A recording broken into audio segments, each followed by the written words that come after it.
Aloha, the July 23rd, 2025 Neighborhood Board number 34 meeting is called to order. Welcome to our Makakilo-Kapolei-Honokai Hale Community Forum. My name is Anthony McCona-Paris, and I serve as your board chair pro tem.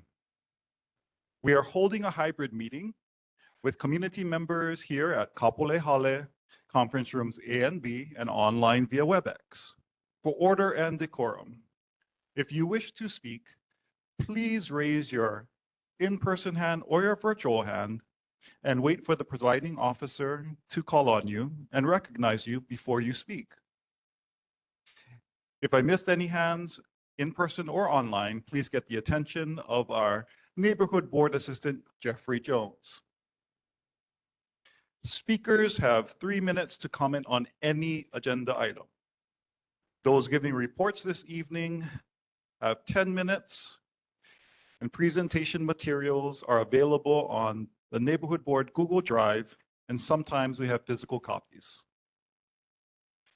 Please remember to silence any electronic devices and keep yourself muted if you're using WebEx. So when you do introduce yourself, please state your name for the record so that we can accurately acknowledge your input in our community forum. This is our community forum, and everyone is asked to engage with the spirit of aloha. Be free to vigorously debate any of the agenda items. Remember to treat each other with respect, especially when you're passionately advocating. And remember, whenever you're speaking, you speak to the chair or the presiding officer. Let's honor each other and keep to the allotted times for speaking and collectively finish our forum in a timely manner. At this time, are there any questions regarding procedures and protocols? And if you have a question during the meeting, not a problem. Feel free to ask. Okay. At this time, I ask our Neighborhood Board Assistant, Jeffrey Jones, to call the roll. All righty. For the board members that are in person, that was my time to go. I'm just kidding. For the board members that are in person, please use your microphone when I call your name. For those that may be online, please unmute your microphone when I call your name. Board member England.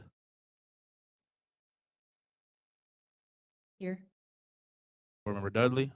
Here. Pereira. Present. Thank you.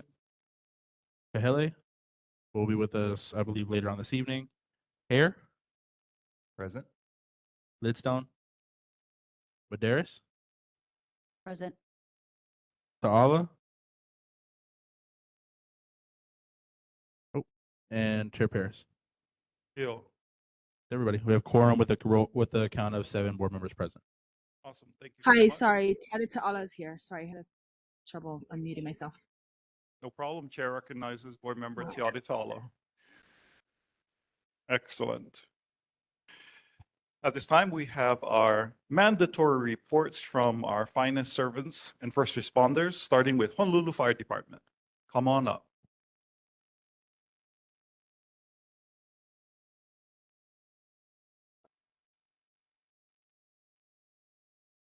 Good evening. My name is Captain Stephen Wheeler. I'm a captain of the Hazardous Material Unit, Station 43 in Kapolei. Here to present the monthly report numbers for the month of June. During the month of June, we responded to 3 structure fires, 4 wildland brush fires, 4 nuisance fires meaning rubbish fires, outsider vehicle fires, cooking fires, and activated alarms with no fire. We had responded to 60. On the emergency side, we responded to 180 medical calls, 1 motor vehicle collision, 1 motor vehicle collision with pedestrian, 13 motor vehicle crashes, no mountain rescues, no ocean rescues, only 1 hazardous material incident. So our fire safety tips for an announcements for the month of July is wildland fire awareness, prevention, and preparedness.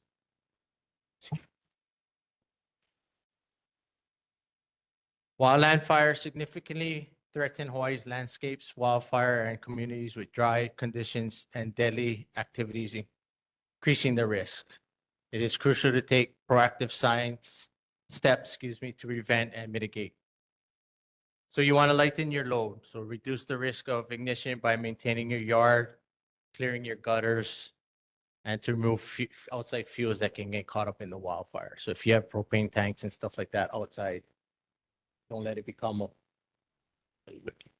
No, if it's undercover and in sheds or stuff, that's fine. You just don't want to lose work and get affected by outside elements. Yeah. Clear, cool, and contain. So clear your vegetation 10 feet around your campfires, barbecues, and stuff. Have shovel and water ready to throw dirt or water on the fire. Ensure fires are completely extinguished before walking away. You want to watch your sparks. Ensure machinery, i.e. chainsaws and weed trimmers, recreational vehicles and operating with spark arresters are maintained. And then for more information, you can visit Honolulu Fire Department at fire.honolulu.gov for more information on this stuff. Department of Emergency Management at honolulu.gov/dem and the Hawaii Wildfire Mitigation Organization. Sorry, I don't have my glasses. hwmo.org.lookout/lookout. That's it for the month of July. Mahalo for the report. That'll be great. Thank you. Mahalo for the report. Are there any questions from fellow board members? Chair recognizes Dr. Keone Dudley. Yes, I was the victim in two of those things that you mentioned. I fell and couldn't get up and called the fire department. They came. A couple of days later, I was too weak to get out of bed. I called the ambulance and the fire came again. And I want to thank you guys. Want to tell you that when people came, they recognized me. My birthday is coming up on next Thursday, my 86th, and I'm going to stop wearing my hairpiece. And the the firemen recognized me without my hair, and I want to congratulate you all. Thank you very much. Mahalo. Any other questions from fellow board members? Okay, any questions or concerns from the community at large for Honolulu Fire Department? Okay, Auntie, come, please introduce yourself. And then, that's okay, the people online no can hear you. We can hear you fine, but they no can. Gotta use the microphone. Ho'opili. Ho'opili is being constructed, and so are all those homes along the former Harbor's Point. Question, are they going to be having firehouses and EMTs stationed there? I don't see any structures for that. And our population's increasing. So I'm a little concerned. We have a firehouse up on Makakilo, which unfortunately we seem to keep very busy. So that's my only question. Okay, can you please provide your name for us, please? Anna? Okay, I'm Veronica Munikata. Okay, mahalo. Thank you. Frequent flyer here at the neighborhood board. Okay, if there's a response that you guys have, great. If you don't have a response now, you can get back to us if it's no problem. Okay. So right now it is not known, and we will try to work with the mayor's office and to try and figure out what is the plans for new fire stations or EMT stations with the build out plans. Any other questions, comments, or concerns? The only question I have is in the last 12 months, we've had 2 incidences for fires that actually came from high voltage electric transmission wires, and wondering whether or not the Hawaii Fire Department has appropriate training or equipment to deal with that if the live wires start to encroach in the area. Like, are you guys sufficiently resourced is my question.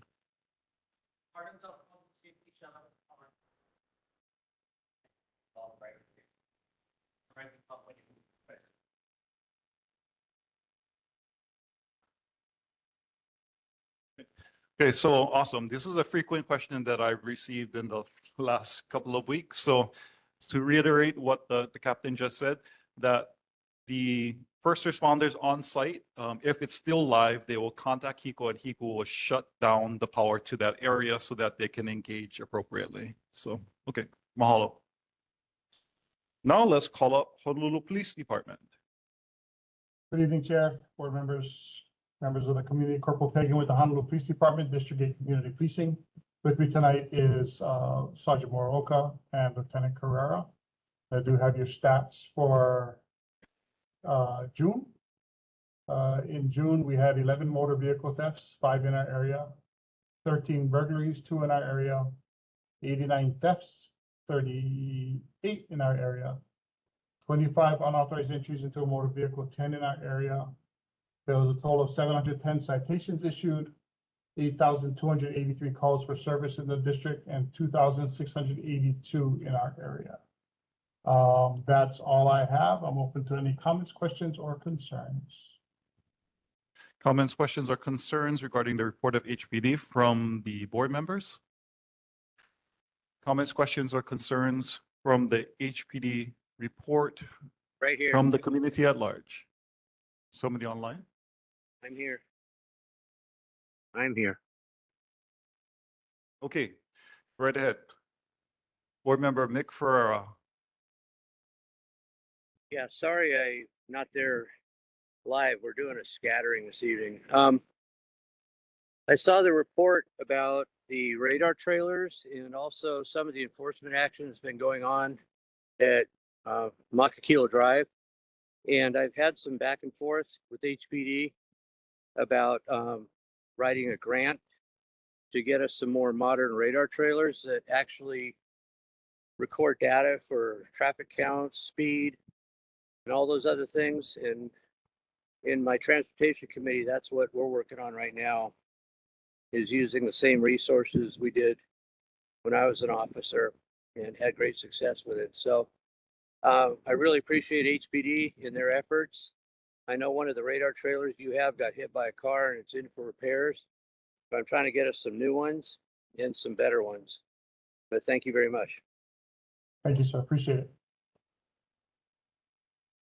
Awesome. Thanks, Uncle Mick. We wish we were there with you. Yeah, it's Okay, any other questions, comments, or concerns from the community for HPD? And thank you, Uncle Mix, for being resolute on trying to ensure that we can get appropriate safety calming measures on Makakilo Drive. Now Excuse me, looking sir. at, oh, who is this? Hi, Please good evening, introduce yourself. everybody. My name is Mike Reese. I'm from Kapolei. Can I ask the HPD a question or concern regarding the highways? I work as a security guard for Airlines Universal at the Kapolei Convenience Center and Kaumi Loop, which is in Campbell Industrial. I've been seeing a lot of electric bikes racing, papa wheelie tricks, and there's nobody around.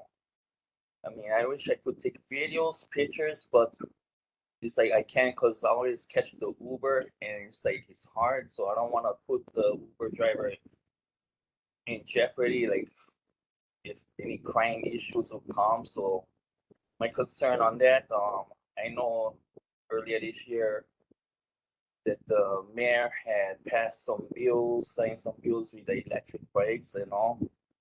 But can we get more officers in the area, especially on the weekends? I noticed I can give the time frame, say like between, I want to say 12 noon till, I mean, can be 10 o'clock in the morning to like 2 o'clock time frame.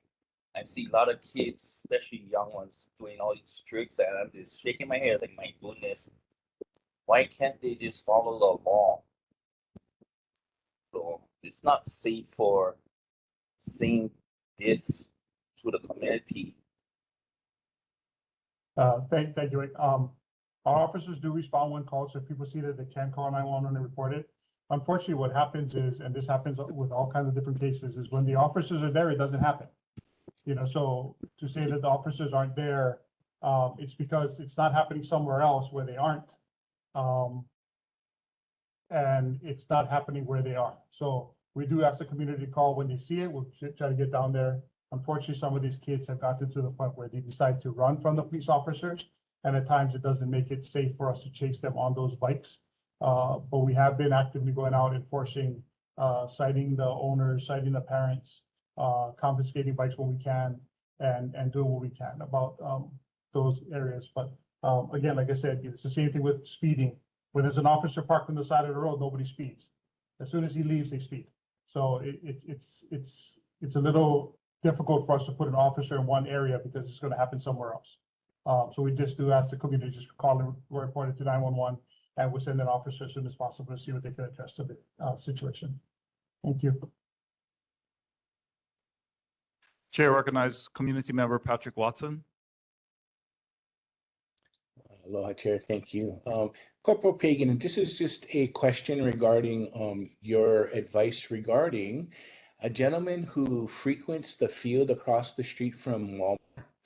And, you know, I've probably seen him, just about 5 times at least out in the field where he kind of like sits in the very middle of the field and he has all of this litter that he releases into the field. It's like tons of plastic. I mean, it's like really, really upsetting to see just how much he litters.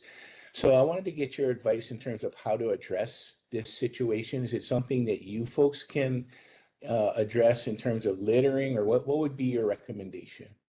I do suggest that community call 911. We can go down and address the gentleman. If he is littering, we can't cite him for the littering. If it continues, he actually can be arrested for it. As you know, we do have quite a bit of homeless individuals in the area that may not have all of their mental faculties with them. But we'll try to do what we can do about getting them out of that area and offer some assistance if possible. Kealoha West is online with us, and they are currently our outreach in that area. And they've been great about coming out and helping us and trying to assist with those situations. So by all means, call 911. We'll see what we can do about addressing this situation. Okay, I was just over next to Hale earlier today too, and there's a tent, you know, in the open field, a little a little diamond head of Hale. It's the same thing. There's 2 tents, and there's all this trash pouring out of the backside of the tent in the field. So I will address it by calling 911. Thank you very much. Thank you. Any other questions, comments, or concerns for HPD from the community at large? Seeing none, thank you again, gentlemen, for your service, and ladies, and them between. We appreciate your service, and we will now move on to the exciting part of the meeting, which is initial convening business and the election of officers, starting with the chairperson, and I will relinquish the chair to our neighborhood board assistant to do the chair nomination and elections. Alrighty, so I know that a lot of you guys are familiar with how this goes, but I'm going to remind you anyway. So when I say right now we're going to do the chairmanship position, do I have any current nominations for chair? For Enlisto? I'd like to nominate Chair Paris. Chair Parrish, do you accept the nomination? Alrighty. Are there any other nominations? Second. Second, okay, I gotcha. Are there any other nominations for board chair amongst other board members? If not, we'll do a quick voice vote just for time's sake. All in favor of Chair Paris remaining as the chair, please say aye. Aye. Aye. Any opposed? Any abstentions? Alrighty, Chair Paris will remain the chair for the board, this upcoming board term. You can clap if you want to. I'm just kidding. Okay, so next we're going to go into the vice chair. Is there any nominations for vice chair? Makakilo. Do you accept? I accept. Would I be able to also nominate Dr. Dudley as second vice chair? That's perfectly fine. Yes. I We have a second. vote for first vice chair being member Lidstone and second vice chair being Dr. Dudley. Are there any other nominations for vice chair amongst the other board members?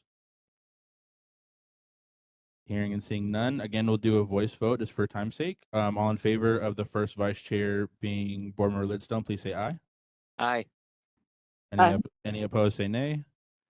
Any abstentions? And we'll do one more time for the second vice chair to be Board Member Dudley. All in favor, please say aye. Aye. Aye. Any opposed? Any abstentions? All righty, so Board Member Lidstone and Board Member Dudley will be the first and second vice chairs for the remainder of the term. Next position will be the secretary. Do we have any nominations for secretary? I'd like to nominate Kara England. For England, do you accept the nomination? I ask, this is my first meeting as Mhm. a board member. Other than taking notes, is there anything else I need to know for this position? So for the secretary, aside from, of course, taking your own fair share of notes, the secretary is also one who receives the meeting minutes. So when I complete the meeting minutes, I send them to you so you can look over them, compare it to the notes you take for accuracy, and then the minutes that you send back to me are the minutes that will get sent out to board members for the physical mail out and will be up for approval at the board meetings. I accept. Awesome. Are there any other nominations for the secretary position amongst other board members? Hearing none, we'll do another voice vote. All in favor of Board Member England being the secretary for the board term, please say aye. Aye. Aye. Any opposed? Any abstentions? Perfect. Board Member England will be the secretary for the remainder of the term. And last but not least, we have treasurer. Are there any nominations for the treasurer position amongst the board members?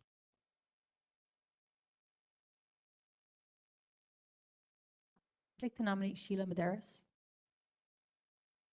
Board Member Medeiros, do you accept the nomination? I second. Yes. Yes. Okay. Are there any other nominations for the treasurer position?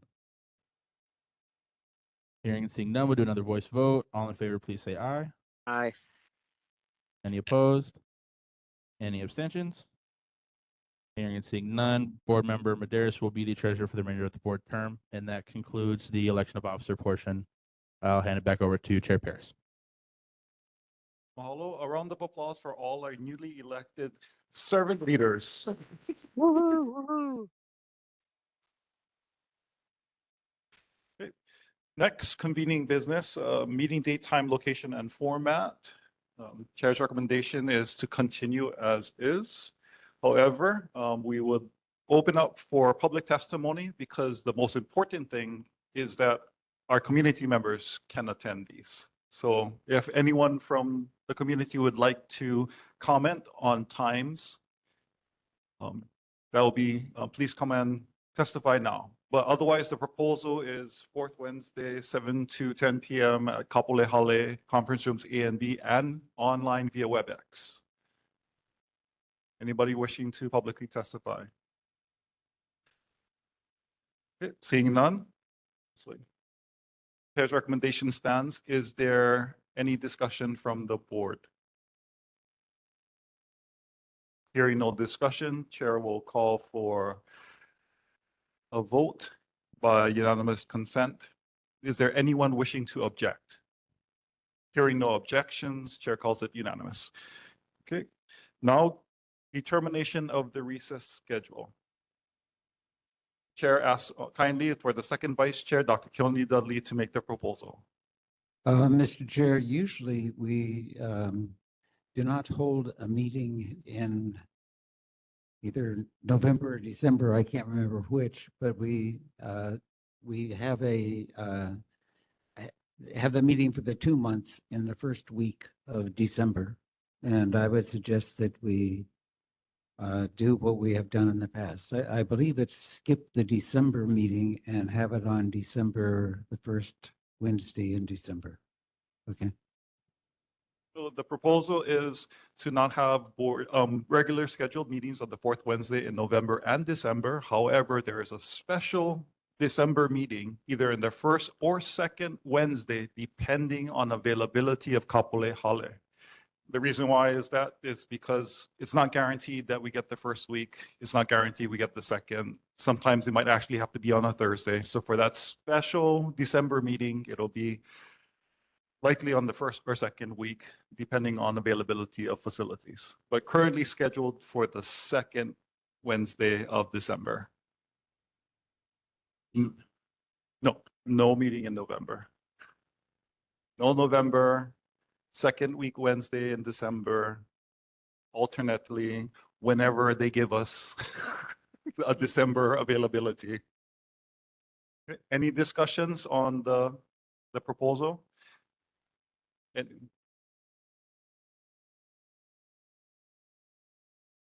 okay. Hearing no discussion, Dr. Dudley, I'll take it as a move on. Is there a second to the proposal?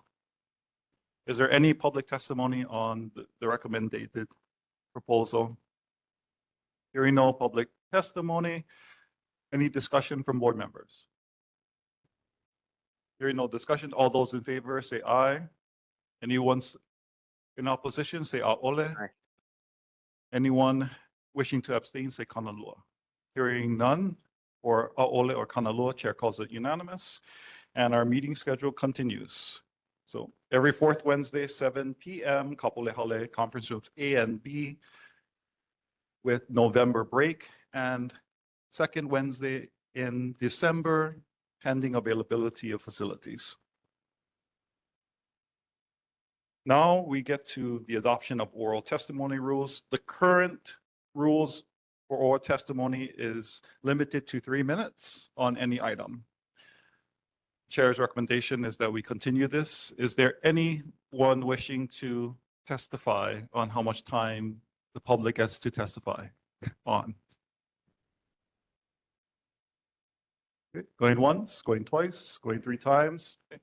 Is there anyone wishing to have an alternate proposal from the chair? Seeing no alternate proposal being proposed at this time, chair's recommendation stands. Any objections? Hearing no objections, chair calls it unanimous. We retain testifying rules at 3 minutes.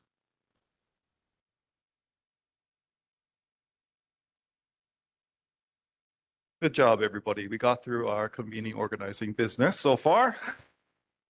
And now we get to do continuation of reports, and now going to Board of Water Supply. Are you with us in person or online? Not seeing them come to the in-person or virtual mic. Let's go on to Mayor Rick Blangiardi's representative. Mr. Chair, Oh, yes. Dr. Dudley. I'm very concerned about the amount of water that we have left. You know, when they planned Ho'opili, they told us that we were at the end of the water supply for the island. Now we seem to be building thousands of more houses, and I'm wondering, where is the water coming from? And is there an expectation that we're going to go to desalinated water? I think that it's a major problem. I think we need to take a stand against desalinated water so as to keep the island from being covered over with houses. You know, somehow we've got to stop the covering of the island with all kinds of things that people move into from foreign places and own from foreign places and so forth. I just would like to ask the Board of Water Supply to give us a report on this at the next meeting.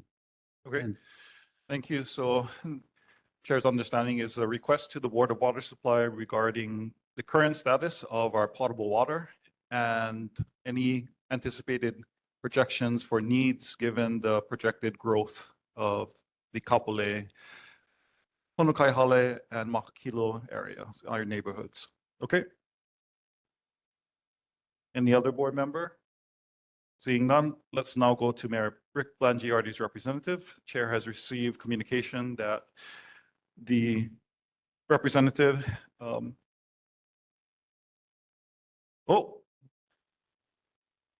Chair recognizes Board Member Mick Ferrera. Sorry, we didn't see it. The yellow hand come up. okay. I don't have that little feature that has a little hand up. When I worked out in Lebanon and out around the Middle East, desalinization was a huge thing because they have absolutely no water. And they also don't have an oversupply of housing and things like that. We're surrounded by pure, beautiful ocean water, which could also be used for agricultural, because a lot of the things that keep people from wanting to farm are 12,000 acres of, land that's not being farmed is the fact that there is no water, and developers realize this. So I'm thinking if we go to the Board of Water Supply, or maybe even, I don't know if the state or something like that, and look at doing a desalinization plant that's solar powered, that we could get an abundance of water and we could cut back on using our aquifers and preserving them and bringing in water from the ocean. I don't think that making water a shortage will keep development from stopping, because it seems like the city and county and even the state is getting all of their revenue from permits and developer fees and property taxes. So we should get ahead of the ball and start doing desalinization from the ocean and provide a sustainable source of water into the future. And like I said, there's huge swaths of countries in the Middle East that draw all of their water from the ocean and desalinate it. And when I worked on a desalinization project in Trinidad, they had no underground aquifers, and we had to depend on desalinization from the Caribbean.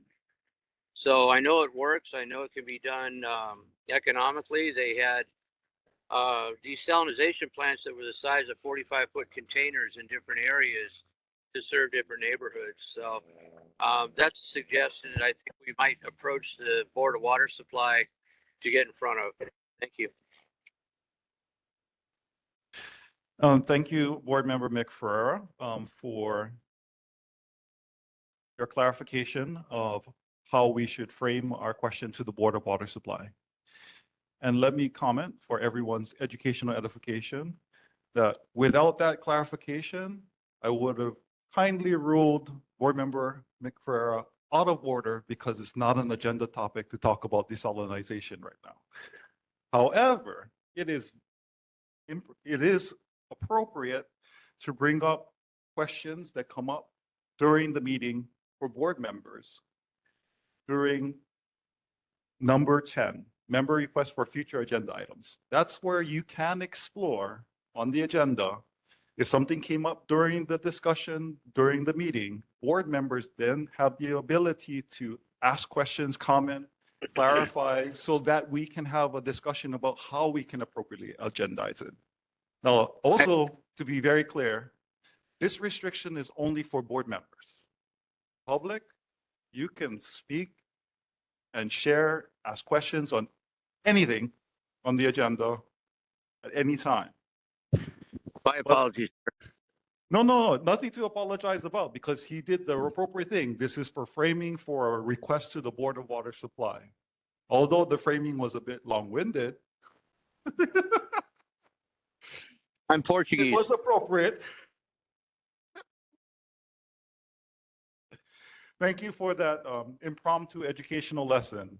Public board members should retain and stick closer to the agenda unless they're asking questions in number 10. Okay.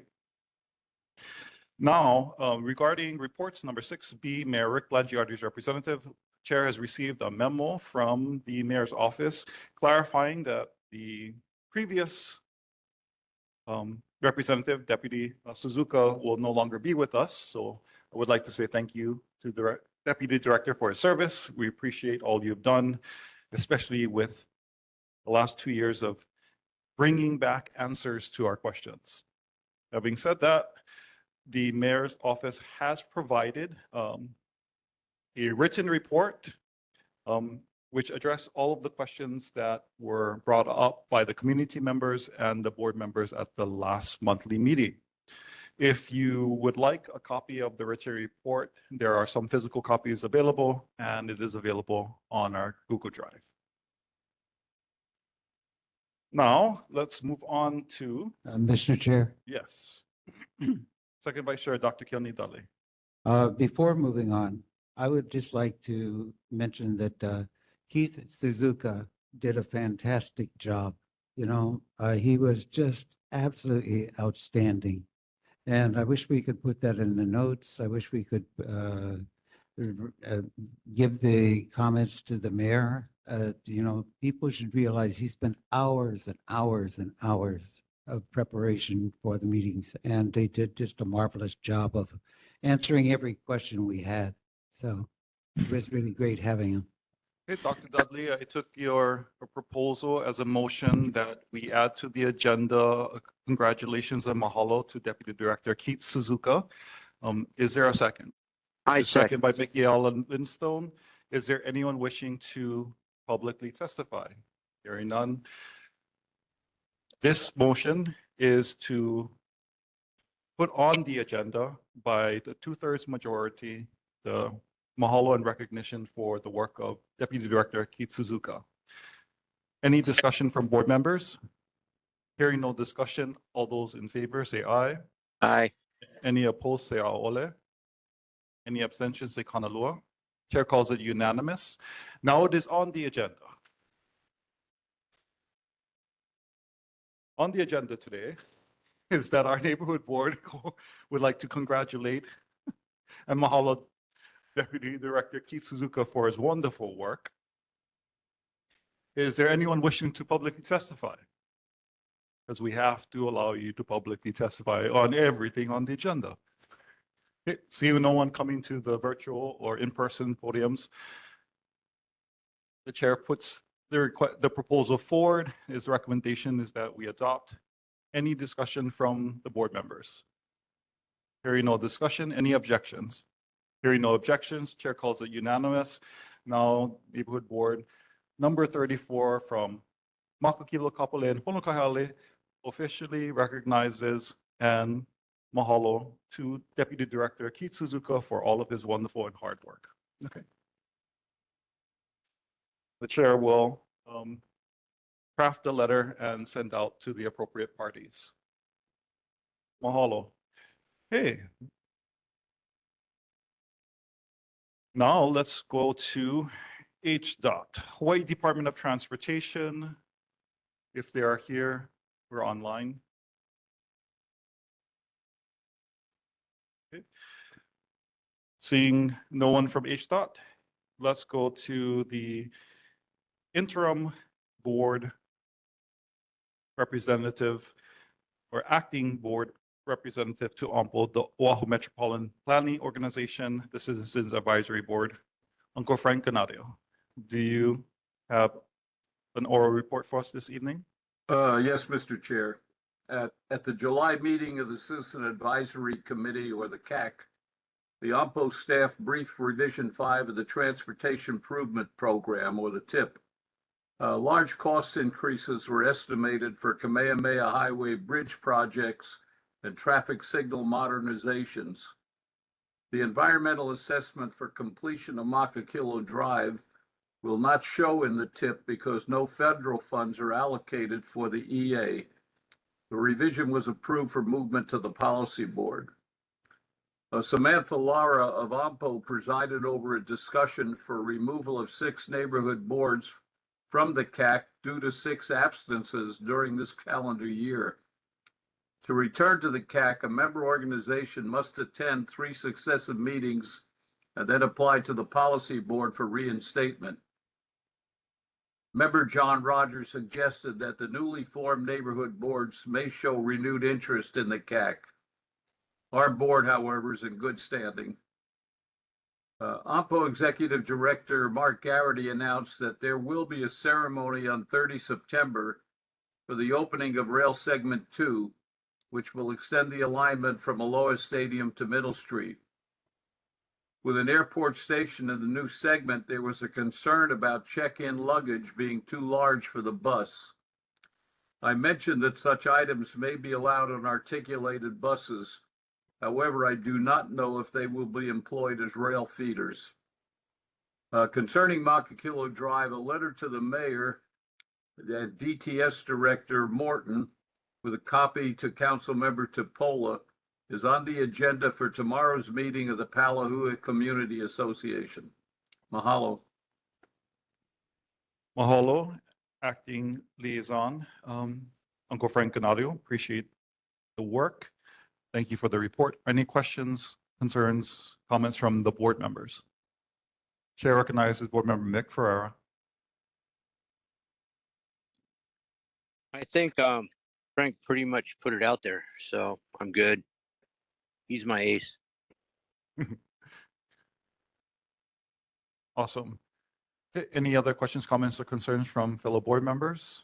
Okay, any questions, comments, or concerns from the community at large? Seeing none, just thank you, Uncle Frank, and to Aloha, Chair. Chair recognizes community member Patrick Watson. Go right ahead. Yes, thank you, Chair. Yeah, I did have one comment. I did notice that my wife received a next door alert about the topic of the Makakilo Drive extension, and that there was some ability to testify about it at this neighborhood board meeting, I believe. So is there some clarification about that?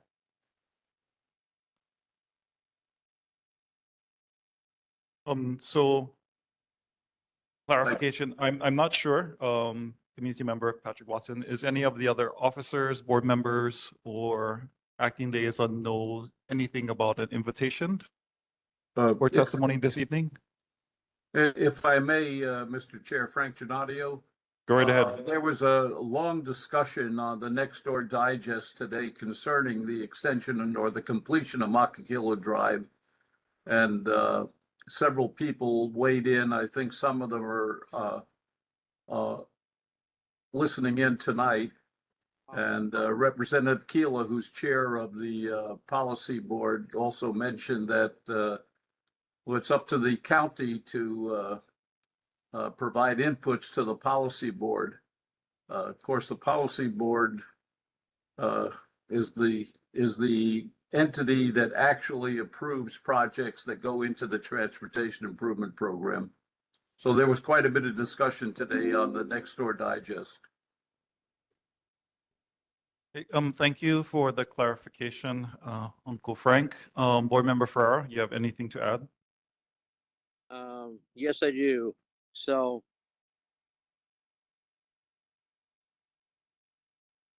it's Representative Keela that has blocked any forward motion for the Makakilo Drive project. And there's a couple things going on there, but I'll have to bring it up at another meeting. So yeah, but the other thing that I've got is that we need to back it up a little bit from the city and county report regarding Honu. And one of the things was that they said that anybody with disabilities would be directed to other facilities. And my experience has been with several community health workers that when they've brought people there that are elderly in wheelchairs, they've been turned away. And that people with disabilities or, like, say, diabetic amputations at the new Puck's Alley location, they've been turned away. So the part of that response that says that they will be directed to other facilities, they are not directed to other facilities. They are turned away. And that is in violation of ADA. And 2 reports have been made regarding that. And it's $3.4 million for this program, which I ended up getting the accounting for. That is unacceptable. Thank you. Thank you, Board Member Mick, for raising the concern around Honu. If I could kindly ask that you write up the itemized concerns and send it to our Neighborhood Board Assistant, Jeffrey Jones, because since we don't have the mayor's representative here with us and it's a mayor's rep area that we've had this discussion, we'll direct it to the Neighborhood Board Assistants and then they will try and get us appropriate response. Now, I going shall back do. to, Thank you, brother. yeah, now going back to a community member, Patrick Watson's clarification request. Is there an opportunity to testify about the Makakilo Drive extension as it pertains to the Nextdoor app communication or invitation? So the short answer is yes. The public can testify on anything during public input, any matter of concern. Now, also regarding Makakilo Drive extension, for those that have been following along, our current area that we're currently stuck on for moving forward is in the arena of Ampo. So Uncle Frank Ganadio currently is our representative to the groups that have direct input in putting the Makakilo Drive extension onto the tip, which he says they did it. So if you would like to testify about the Makakilo Drive extension and the current block, the Ampo report is an appropriate place to do that. Or you can retain your comments and hold them until public input. Is that helpful, community member Patrick Watson? That is helpful. Thank you. Yeah, I just needed that clarification because it made it sound like, you know, during this portion of the agenda, we'd be able to make comment about, you know, the progress or our frustration with it not progressing. So, yeah, I just wanted to make that point clear. Yep, you're absolutely right. You can make your frustrations known because this is where the bottleneck is. That's the reason why our board is in good standing, is because we've sent somebody there every single meeting, because this is the procedural bottleneck, is getting on the tip. So the update we just got is they said there's no federal funding, therefore it's not on the tip. And I'm like, okay. So now we need to deal with that. So we thank you. continue the advocacy. Any other community members wishing to comment on the Ampo report? Okay, hearing none. We can now move forward in our agenda. We have this evening 4 presentations, and we get to welcome up the first runners high Hawaii 20K and 5K. So presenting an upcoming event in our community. We have Taylor Urban. So Taylor, when you're ready, the floor is yours. Hello. Thank you. I appreciate it. Yeah, my name's Taylor Urban. I actually live in Diamond Head, but I work with Shaka Racing. We're going to be putting on this race. I put some information in the chat. I just realized those links don't work though, so I can try to figure out how to get the links I'm putting. But so this is the second race, a part of the BioAstim Marathon Readiness Series. It's a 20K. We are also offering a 5K option. So there's a series of 4 races leading up to the Honolulu Marathon in December. This one is going to take place on August 31st. I'll add that to that message. So it's August 31st. That's a Sunday. The start time's at 6 a.m. It'll start and end at the Kalaeloa Professional Center. It's like on the corner of Saratoga and Shangri-La. So the route will start there, and then they will kind of go down around the airport. This is a different course than we had done before. This race has happened many times for many years, but this course is a little bit different. So they'll go down around the airport and then hit Coral Sea Road and then go all the way down Coral Sea Road and turn around before the Coast Guard, like as far down as you can go along Nimitz Beach before the Coast Guard. And then they'll turn around and finish the same way. And that'll be about a 20K. So the start will be at 6. We'll probably start the 5K people at about 6:15 or so. Everything should probably be wrapped up by 10 a.m., preferably before that. There won't be any issues with parking, or like there's nothing, no parking closures or anything significant. There is a section of Saratoga that will be being used by runners, but we'll have cops in all of the relevant spots, and we'll have signage before for anybody who uses those roads at that time. But hopefully, because it's so early and it's a Sunday, this won't affect people too much. But there isn't any actual closure along what Enterprise. It's like Enterprise. You'll still be able to use the road, but there will be runners on the road, but there will be cops directing, like just keep maintaining safety and whatnot. So yeah, there shouldn't be any direct actual closures of any sections. Yeah, I think that's it. Anything that's affected or that we think will be relevant to anybody's route, we'll have plenty of signage, and I'm gonna come around and do like public, like I'll talk to the businesses and whatnot that are in this area so that everybody can plan in advance as much as possible. But yeah, if anybody has any questions or anything, I'll put my information in the chat. Feel free to call me or text me or email me about anything. I'm happy to answer any questions. Thank you. I appreciate it. Mahalo, thank you, Taylor, for the presentation on the upcoming Runner Hawaii 20K 5K in Kalaeloa and Barbers Point. Any questions, comments, or concerns from fellow board members? Any questions, comments, or concerns from the community at large?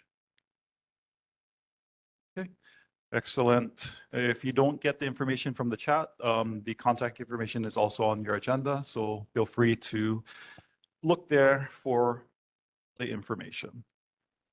Now, let's welcome up the Makakilo Bluff project presentation.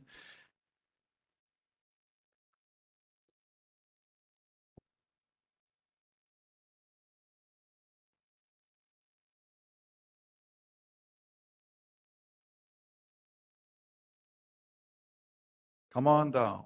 Aloha. My name is Roy Ure of Hawaii Engineering Group, and I represent the owners of this proposed project. To the board, Mr. Chair, members of the board, and community at large, thank you very much for allowing the opportunity for us to be here today. It's not sliding over. Kacho, you want to hit the next arrow?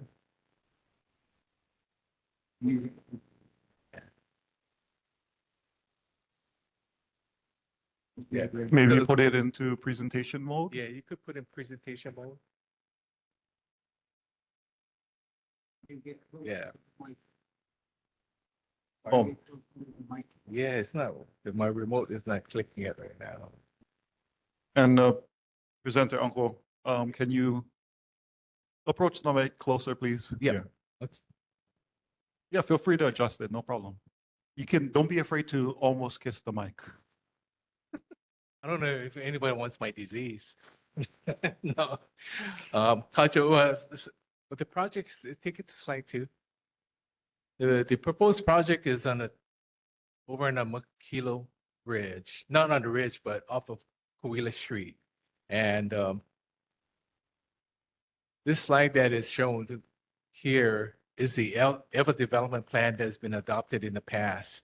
Now you see the red circle there is the subject property. It has been planned for as an urban property. Currently, the lot is zoned agriculture, and we'd like to convert approximately 10 acres of that into urban. Right. There you go. Okay.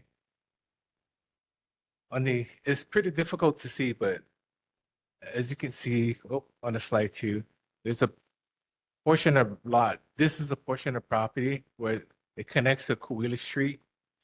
That originally we had a plan for 52 lots, but with a consultation and a discussion we had with the neighbors, and in fact, we had a discussion with Keone to seek his feedback about that. And in consideration what the neighbors had, we reduced it down to 37 residential lots. It was extending further up here, but we cut it down in half. Right. The reason why we cut it back too is not just because of well, there's some concern from neighbors as dust control. They were concerned about some traffic, and also they were concerned about noise. Now, the thing is that the owners are not going to develop the property. They're going to subdivide those lots and sell those lots off. So the development is not happening through the owner, but potential buyers. As far as the dust control, we noticed that whenever we're up there on the property and Great Pacific is conducting their quarry work, the dust does not flow towards the residential homes, but all those wind that carries the dust through the quarry actually flows easterly into the gully. But in any event, what we're going to do is plan for dust control through the use of water trucks, sprinklers, and even, a dust barrier between the project and the residential homes. So all that's going to be taken into consideration based on the feedback and discussion that we had. Now, we haven't gone for a permit or the application. What we're doing right now is seeking feedback and comments from people before we go for an application. Next slide, please. I've gone over this. This is the City of Kapolei long-term range plan, which has been adopted about 10 years ago. And the subject properties has been planned to convert the entire parcel into urban or residential or mixed apartment use. But the owners are not proposing not to convert the entire parcel into residential lots or urban lots and retaining majority of the property, maybe approximately 70 acres as an agricultural lot. Now, the thing is, keep in mind is that the soil condition up there is not ideal for farming. And so what the owner is looking at is to minimize the use of water by focusing more on vertical farming. Based on our discussion that we have, Keone, there's a concern. So we took that discussion that we had into this plan. And so we're looking into some vertical farming. So if you have some questions on the board later on, I have the owner here, Greg Cook, with us about that, who's experiencing the vertical farming. Okay, next. This is the EVA development plan that has been adopted by the city. As you can see, this has also been considered by the city to convert it into urban land. And so what the owner is doing is preserving the agricultural land out here to promote more sustainability for the economy, sustainability for the community out here. Next slide, please.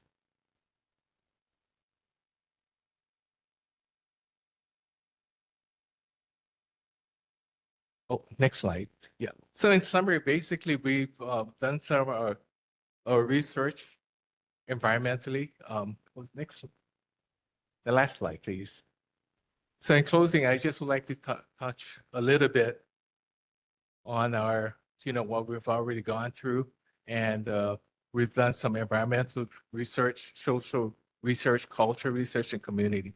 We've done the archaeological studies, cultural studies of the parcel. Although EA is not required, primarily because the size of the project does not really call for an EA.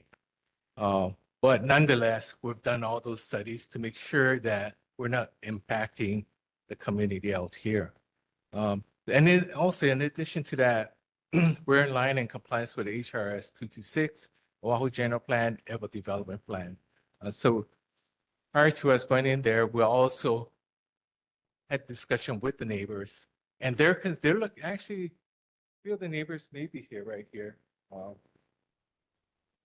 And, based on their feedback, they've been commenting that they're looking forward to the project, primarily because there's homeless people trespassing the property. There's motocross bikers actually accessing the lot on every weekend and destroying the property with all those dirt falling off the trails onto the street. So there's a lot of nuisance going on because of that. We looked at a larger residential lot and we were trying to minimize the traffic, so we cut down the size of the lot, the proposed project.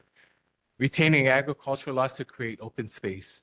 And we're retaining the stream for neighborhood access for hiking. In addition to that, the owner is looking to providing a community park for the residents up there. So yeah, this concludes my presentation. If you have any feedback. Mahalo for your presentation. And first, let me say that what you and the owners are doing is super important for us because you're coming here before you're starting your application process. You're entering the dialogue with our community before you start going through the bureaucratic systems and applying for appropriate permits. So off to a great start. Chair asks for any questions, comments, or concerns from fellow board members. We'll go with the first vice chair, then the second vice chair. First vice chair, Makakilo-Lindstone. Just a few questions. So 70 acres, are all 70 acres agriculture? No, 84 acres is ag. Okay, and then 70 will be reserved for. 70, about 75 acres will be used as ag. And the subdivision is going to be on the urban side or? On the urban side. On the urban side? The continuation of Kuwili Street going up. Okay, got it. And then do you know what kind of homes will be built? Like are these like townhomes, regular homes? No, the owners are currently working on the restrictive covenants and design restrictions so that it can blend in. So we'll be in touch with the neighbors that is adjoining that property and have a discussion with them. And the ag lots will be retained by the owner? Or Yes. those, okay. I'm really fascinated by the vertical farming if you do go into that. I don't know if, are there any examples in this community of vertical farming right now? Or agriculture? Great. And not in this community, yeah, not that I know of either. I'm fascinated by that. Yeah. Mahalo. Second vice chair, go ahead. I don't understand what vertical farming is. Could you tell us about that? Okay, can I call on Greg Cook to give us an explanation of vertical farming? He's the expert on that. Yeah, I'd love to share that with you. So the vertical farming is essentially put in a facility, like see the first one that we're talking about is a 30 by 50, and it'll have basically a cold room in there, and it's going to sustain temperatures between 68 and 75 degrees. And that all depends on what the growth is that we're putting in it, whether it's microgreens, whether it's fodder, things like that. But it's a 24/7 sunlight because we use LED, UV light as well. The water is hardly used at all because it's in a controlled environment, so it doesn't evaporate out into the sunlight. And so the usage of the water consumption is very minimal. So one of the problems that we had with the water department was they only allocated 75,000 gallons a day. Okay, so based on their model, we could have put 140 homes up in that on that parcel. D.R. Horton was going to do 85 more units, and they pulled out because a flat property opened up down in Eva Beach, so they moved it down. So I'm not interested at all in that. Matter of fact, I tried to do all ag on the property. I got shut down from the water department because they said, we don't want your water being used for ag purposes. And so therefore we had to sit back and reconsider what we were going to do because we were going to orchard that whole property. And then we were going to do an ag cluster of only 37 units up there, but they were all going to participate in this agricultural model. So what happened is just to give you a little history of what we've been through. The last administration, we had gone through the ag cluster, and they didn't know about the model we presented. There's a model in Washington State that was used, how the neighbors or the ones that were living in the property actually participated in the agricultural side. So we got that model, we brought it to them, and it was a new concept, and they all like, wow, this is fascinating. So they said, if you get letters from all the ag community, then we'll consider what you're thinking about. So we did. We went and approached everybody that we could think of that was involved in ag here. They all wrote favorable letters saying, this is what Hawaii needs to do. This is exactly what needs to get done. Unfortunately, right when we went for our final review for acceptance, the administration changed. So now we got a new DPP and they looked at our model and, well, it doesn't comply. So all that hard work we went through and all that money was shot. So the biggest thing that we got approached with is like, well, why don't you just do R5 and develop the property? Well, we don't want to do that. We don't want to keep going up and blanket the whole countryside full of homes and concrete. It's enough already, right? So I said, well, we'd like to keep some of the ag. What's a good happy medium? I said, well, we need affordable housing, the talking points, right? So when we got into the ag and presented that, well, I said, well, I thought you wanted sustainability. So that's the approach we took initially. Now you're telling me you want affordable housing. And so now that changed everything. It's like, well, how do we compromise to make you happy, giving you some homes and also keep doing some agriculture? So I had been involved, I grew up on a farm. I'd been involved in vertical farming in the past. I was doing a lot of fodder and microgreens out of Waikani. And it took off. But the problem I had was it wasn't a controlled environment. So essentially what happened is the mold came in, it became a big issue. I shut it down, but it was very successful. So I know with this property I picked up about 5 years ago that it affords itself to that type of model. So now I'm going to do it right. I want to go in and put these outbuildings in and actually have the ag on the microgreens and all that stuff on the vertical farming. So it is a new concept for here. I actually have, I don't know if you know Kevin Kelly, we worked at UH for many years. He approached me, I don't know how he's doing health-wise. I know he's been having some problems, but he's approached me to do a, what do they call that, a food bank up there or a food, I don't know. What is it? What's the term? I got to. CSO. Huh? A food hub. Yeah. So that was something that we considered. One other thing that I really am passionate about, this is kind of like a little legacy project for me. I've been in developing my whole life, actually, small scale like this, is to actually use the vertical farming as an educational tool for the kids in the community because, it's all about sitting on their phones and playing video games nowadays. I think it's real important to get them outside and get them involved in some little activities to get them familiar with that type of thing. So that's something I'm kind of passionate about. So that's pretty much where I'm headed with this project. And it satisfies the DPP with the affordable housing, or not the affordable housing, but it'll be housing. Because I don't know what you call affordable in Hawaii, right?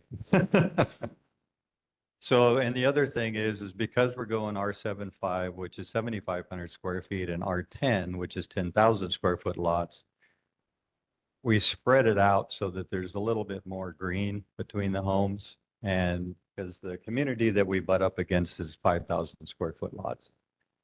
So what I thought we would do is give them a little bit more room where they can do whatever they want to do, ag-wise, put an ADU or whatever. So anyway, that's the concept, and that's kind of what we did to settle with DPP, keep them happy with providing more homes. At the same time, I want to keep some of that for ag purposes. So any questions? Yeah, Dudley came in, checked out the property. Okay, and Chair recognizes Dr. Keone Dudley, and then we'll go to Sheila Medeiros after. Okay. Let me say, this project began as an agriculture project. It is unbelievable to me that DPP insisted on houses instead. But when I went up to the property with these gentlemen, they explained that to me.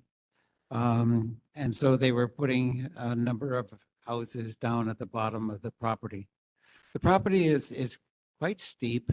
I really think that it would be wonderful for some kind of tree development farming. I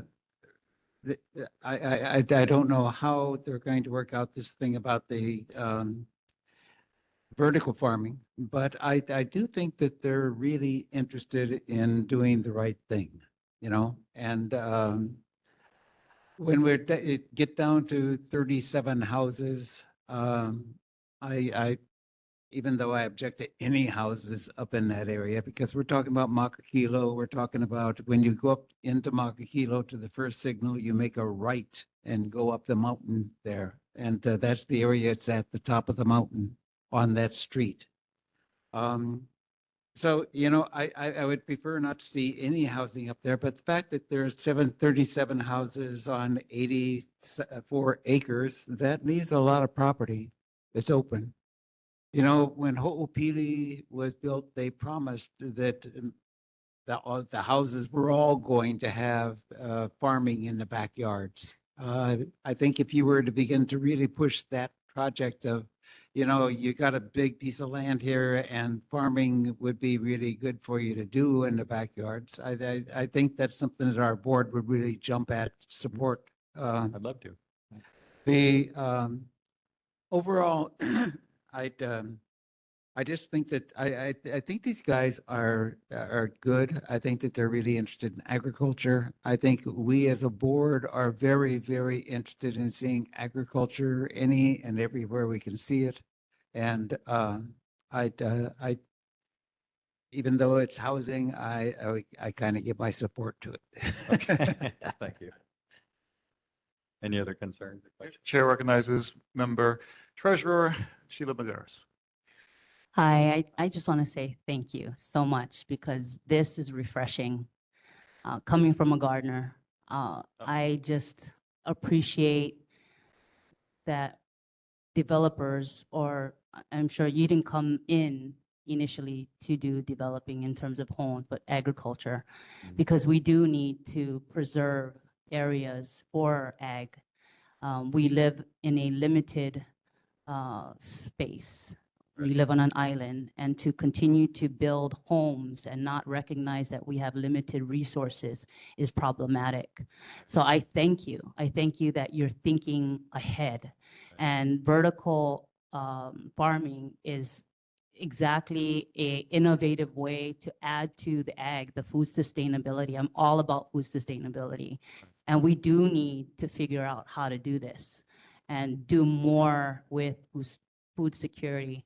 And I just thank you because you're the first person. I've been attending neighborhood board meetings for over a year, and you're the first developer to even entertain greenery that includes ag. And thank you so much. And I am fully supportive and would love to see what your vertical farming looks like. Thank you. Well, we'll invite everybody up when we get to that point. Okay, Chair will recognize Board Member Tiare Ta'ala and then afterwards Carol England. Aloha, thank you so much for your presentation. Honestly, I was a little bit hesitant when you started with the we're going to develop this thing because, like, as you mentioned, we get a lot of the same talking points here, but to echo the sentiments of my fellow board members, it is very refreshing to see someone care more about Aina over profit. And yes, we can integrate and find balance between all of our priorities, including economical means for people to live and subsist and lead meaningful lives in our community. A small correction: it isn't that, and this is just not for you specifically, but anyone who thinks that that anything based on ag is new to Hawaii. Hawaii is an agricultural place by design, by nature. We've gone just so far away from that, from letting the Aina dictate to us what we need to do. So it's refreshing in the sense that we don't see it in modern society, but it really is, in my view, a return to our roots and where we need to be. I've been in the vertical farming space for a very, very long time. I proposed that Ho'opili be nothing but solar, biofuel powered vertical hydroponic farms, to be more specific. It's a niche within the vertical farming space. So I'd love to see our project actually get some traction and help to remind us of our roots, which is Aina. Mahalo. Well, you're hired. Chair recognizes Secretary Carol England. Just wondering, I have been following vertical farming in Asia, Japan in specific. So is it going to be like how Japan is doing? It looks like Dexter's Lab. I mean, it is very sophisticated. they work in white lab clothing, you know, that people who tend to these gardens. So Right. what is your vision of what that project's going to look like? Well, the first start off, I do know a lot of people in the equestrian world and cattle and livestock. And the feed coming into the islands is all imported pretty much. And it's junk. It really isn't nutritious. It's terrible. So one of the things I did in Waikani is I produced a fodder, which was 2 feet by 8 feet, barley. It was organic barley. And I'd roll it up and I'd go out and give it to all the equestrian people. And it just took off because their horses were just super spirited. Their coats got shiny, super healthy. And then Gunstock Ranch was buying off of me and all the North Shore.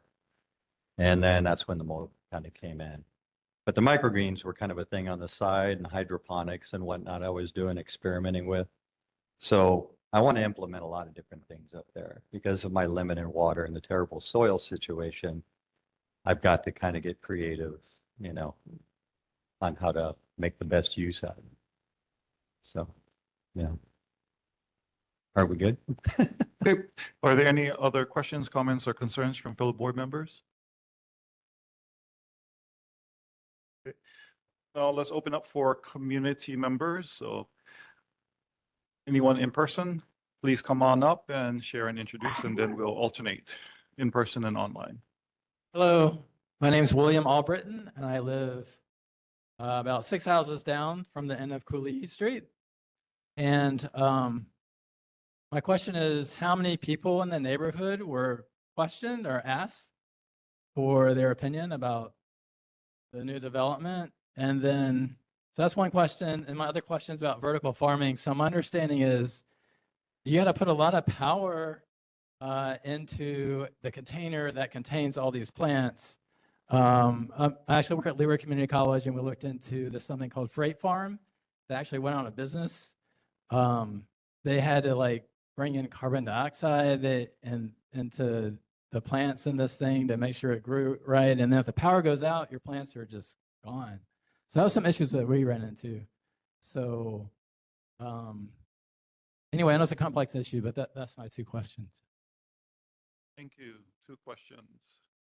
Community engagement and what about the power? Yeah, so we've been talking to the neighbors. So he's here. We actually asked. Jeez, he's slipped my mind. Wayne to pass on and reach out. Come closer. Kiss the mic. Almost. No, we actually asked Wayne to go on our behalf and pass out and reach out to the neighbors, which he has done. I don't know how far he's gone, but he also had reached out to the design committee of his district to, you know, provide them information that this is happening. So from there, would you want to, you have some sort of feedback for them? What you provide? Wayne Richardson. I live on 1968 Kalihi Street, Kapolei. And so just like Roy stated here, I did send out the information to our board, which is Playa Villa board, which William here is also on the board for Playa Villa as well on here. And we did talk to a couple of our neighbors down there, and their concerns were traffic. And I try to let them know it's going to be limited traffic, not as much as traffic up there. There's only 37 homes. And the rest on the top is just going to be ag land up there. So some of them might be online tonight. That's only that might have questions or anything like that. But for me, I feel that it's a great project on here. I love agriculture on here. I'm the first property right next to the rest of the land that's there. I've been there for 15 years. And I want something developed on that property because of all the riffraff. I have 3 little girls, and a lot of them come back behind our houses. We're the first house that's there, but something needs.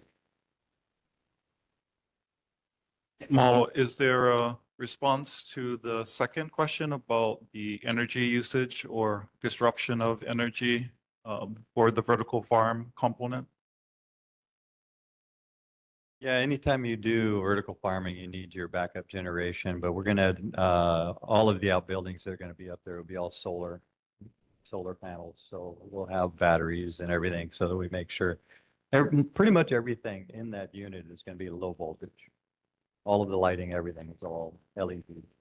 So the only other thing would be the air conditioning that would require a little bit more energy, but the solar panels, they should take care of that. So. Thank you. Now we'll go to a community member online. Let's go first to Thad Sprague. Good evening. Sorry about that. I gotta say I'm opposed to this project, not because of anything to do with the project, but we need Makakilo Drive extension first. We don't need any new development until we get that drive in there. That's really all I have to say. Okay. Thank you for the comments, and let me be clear, we're in question mode right now. Which is totally fine. If there are questions, but you are more than welcome to provide comments or concerns as well. So we heard you, Thad. Let's go in person. I'm Veronica Munikata, and I live on Makakilo. And I guess I have a question. You're going to have 37 houses, and they're going to be part of the association that is already founded, or are they going to be part of, or are they going to be part of the Palihua Community Association? And have you brought this up to that board? Because almost all of them are new. So tomorrow they're having their Zoom meeting. And if you haven't presented it to the new board members, they might have a whole lot of more questions about this.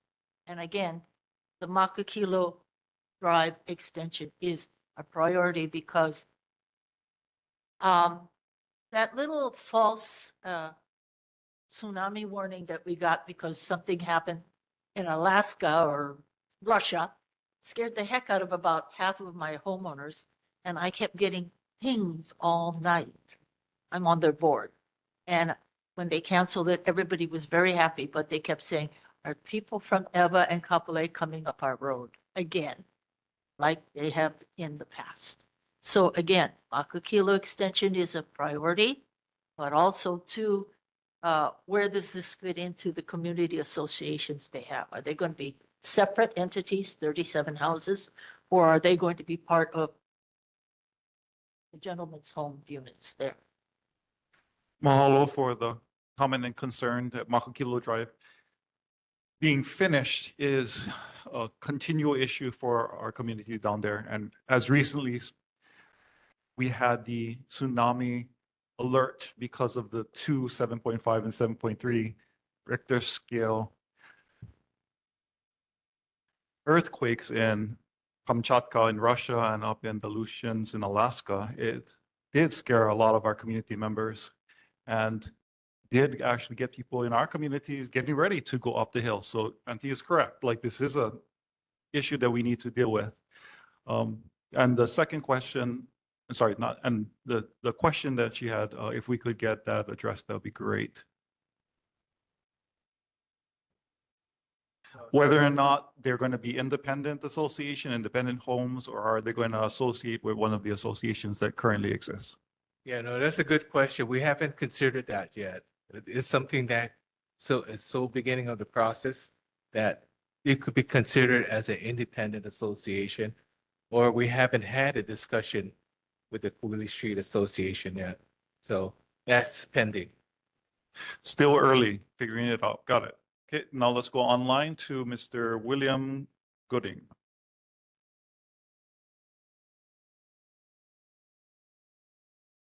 Mr. William Gooding, still online? If you could unmute.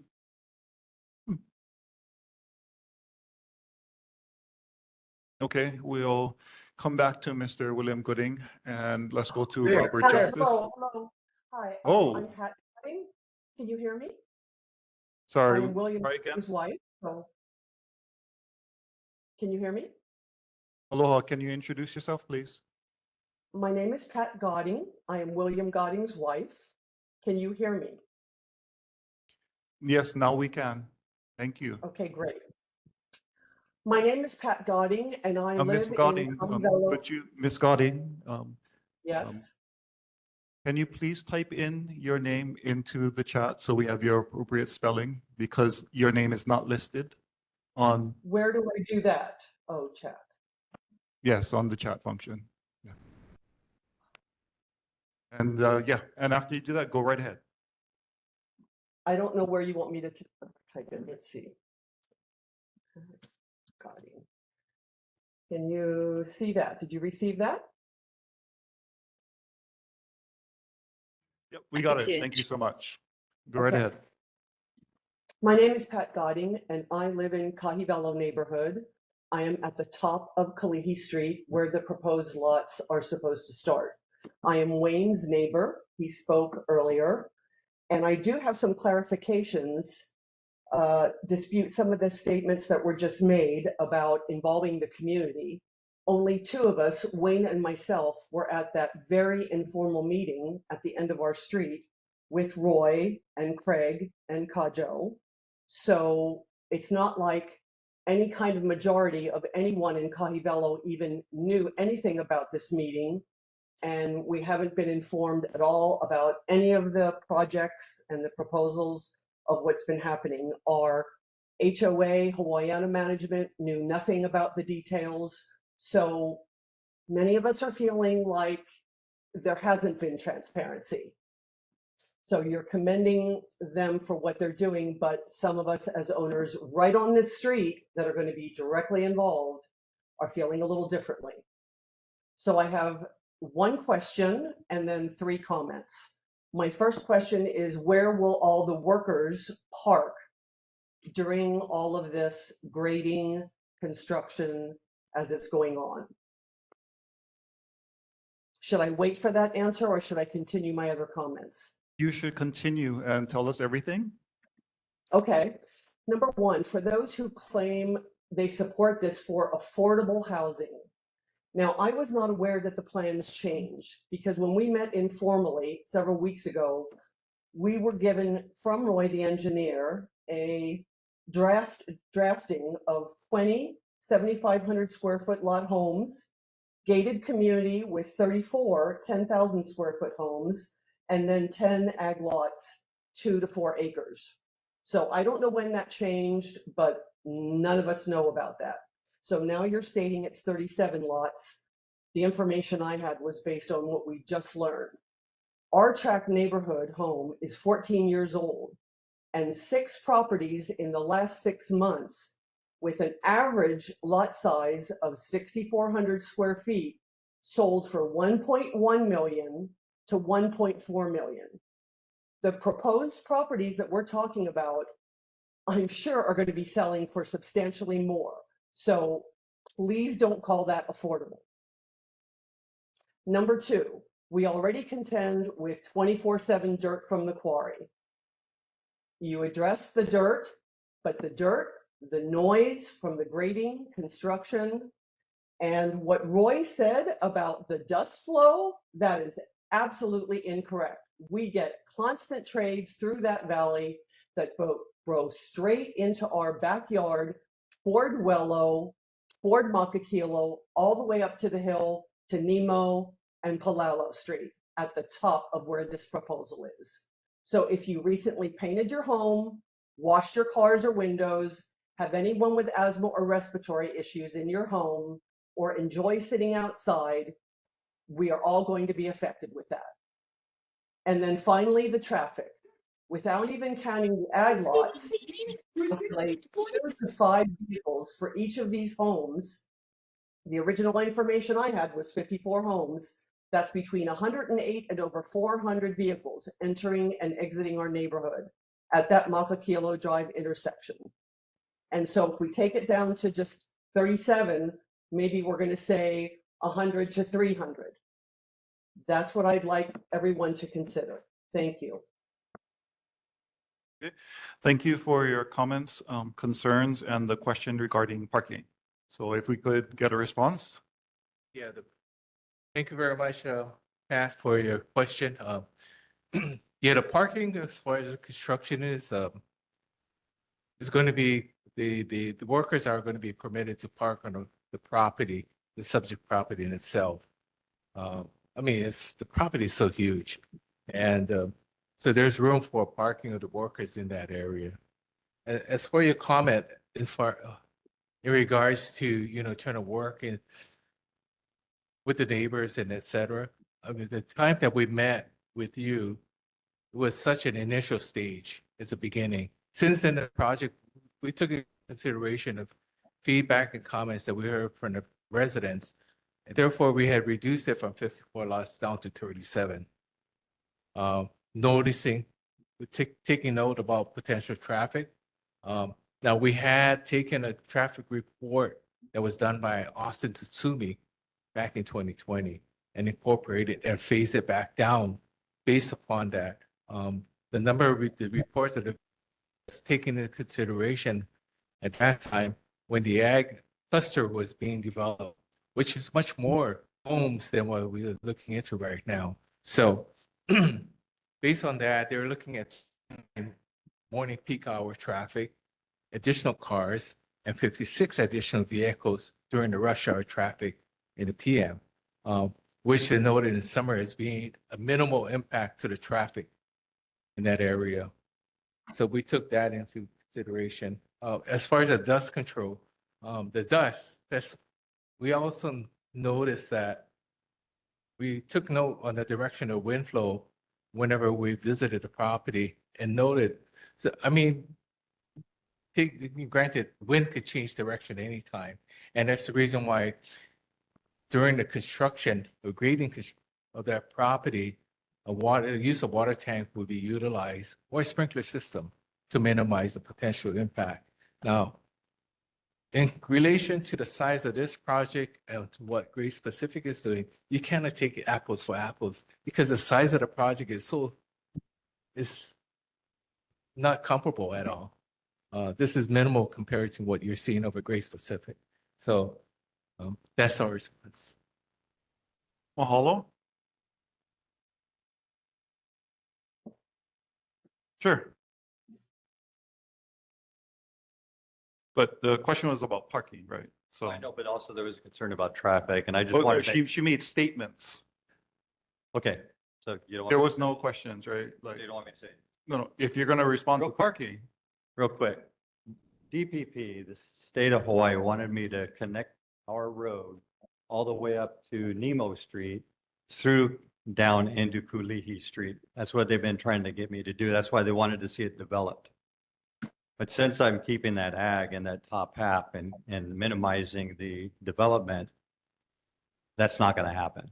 So, I mean, we could have connected that if we had done the full developing, that road would have came down from Nemo and would have been catastrophic for the neighbors.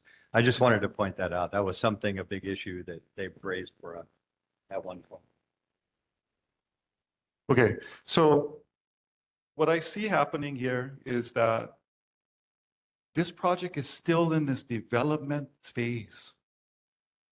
The company and the landowner are doing their due diligence now by talking to various community groups, neighbors, and coming before the board and now on Olelo with their contact information on the page to engage. There's no permit application. They did not finalize the project. So the reason why I wanted to caution you, because she had a question about parking, is because Auntie's already talking about a version of the plan that you guys moved on from. We're not on the same page looking at the same development plan. So let's try to address where people's concerns are as opposed to where the iteration of the plan may or may not be, or the challenges that you face may or may not have come. For your own sake, for our own sake, because it's really hard to have a really good conversation with our neighbors where we're all not on the same fact page. One thing I will do is that a good thing you should do after the input you get here is come back and then give us a very clear visual map of the next iteration of the project. So then everybody can talk about the same picture. Okay, now we're talking about this, because now we're having like 6 different conversations, which might be helpful for the people in the know, but the people not in the know, we're getting lost. And again, let me commend you for doing it early and doing this. And it will be super helpful the next time you come if you have a picture. So everybody can point to the picture and be like this or that. Okay, let's go with the auntie here in person. Please state your name for the record. Yeah, my name's Sally Paquet. I live on Kalihi Street toward the top. I have heard very little about this project. Most of it was from Pat Godding, some messages. My question will be, and I would like it to be kept in mind, is where are all these trucks going to be coming up to do this construction? Are they all coming up Kalihi to do this work? Because, I mean, there was some recent work where there was lots of cement trucks and stuff, which is fine. I understand people can do work, but this is a major project. And so you need to keep in mind the people who live there. And it's not very big, that road going up. There's lots of cars on both sides. I'm very concerned about that, and I'd like that question to be answered before anything is approved. Thank you. Okay, to address hearing Auntie's concern, now she was talking about traffic. That would have been perfect. And she's talking about traffic, and she's talking about the roads and whether or not there's capacity to actually bring those trucks up and where they're coming from. My traffic thing is not once it's done. My traffic is before. How are you going to get all those trucks up there? The traffic one before was all the cars that are going to be there going up and down the road when people live there. But what about before? All that traffic and all the construction and all the cement trucks and all that, how is that going to be dealt with? Because we all live there. Right. So this is a very common question or concern that comes up with our community, especially in Makakilo, is when are the people doing the work? Is it during peak hours or not during traffic? Is it on the weekends? It's like, is it during the weekday? So that it would be very helpful for her particular question. But the second thing she brought up, which I will emphasize, is that this board does not give approvals to anything. We do not approve anything. What we do is we facilitate community and neighbor dialogue so that we can find the best possible way forward for everybody as possible. And that's what we're doing. So your concerns are valid. Everybody's concerns are valid. And your desire for moving forward is valid too. So let's continue the conversation and figure out a way to make this project as successful as possible. I appreciate that the question that came up in regards to the construction vehicles. Now, we're so early in the stage of this project. And as far as the phases, it could be designed in phases where certain to minimize the traffic flow of those construction vehicles. So as far as responding to your question, I cannot answer at this time. But sometime in the future, when we get closer to the phase of the design of the project, then we'll be better answer your question.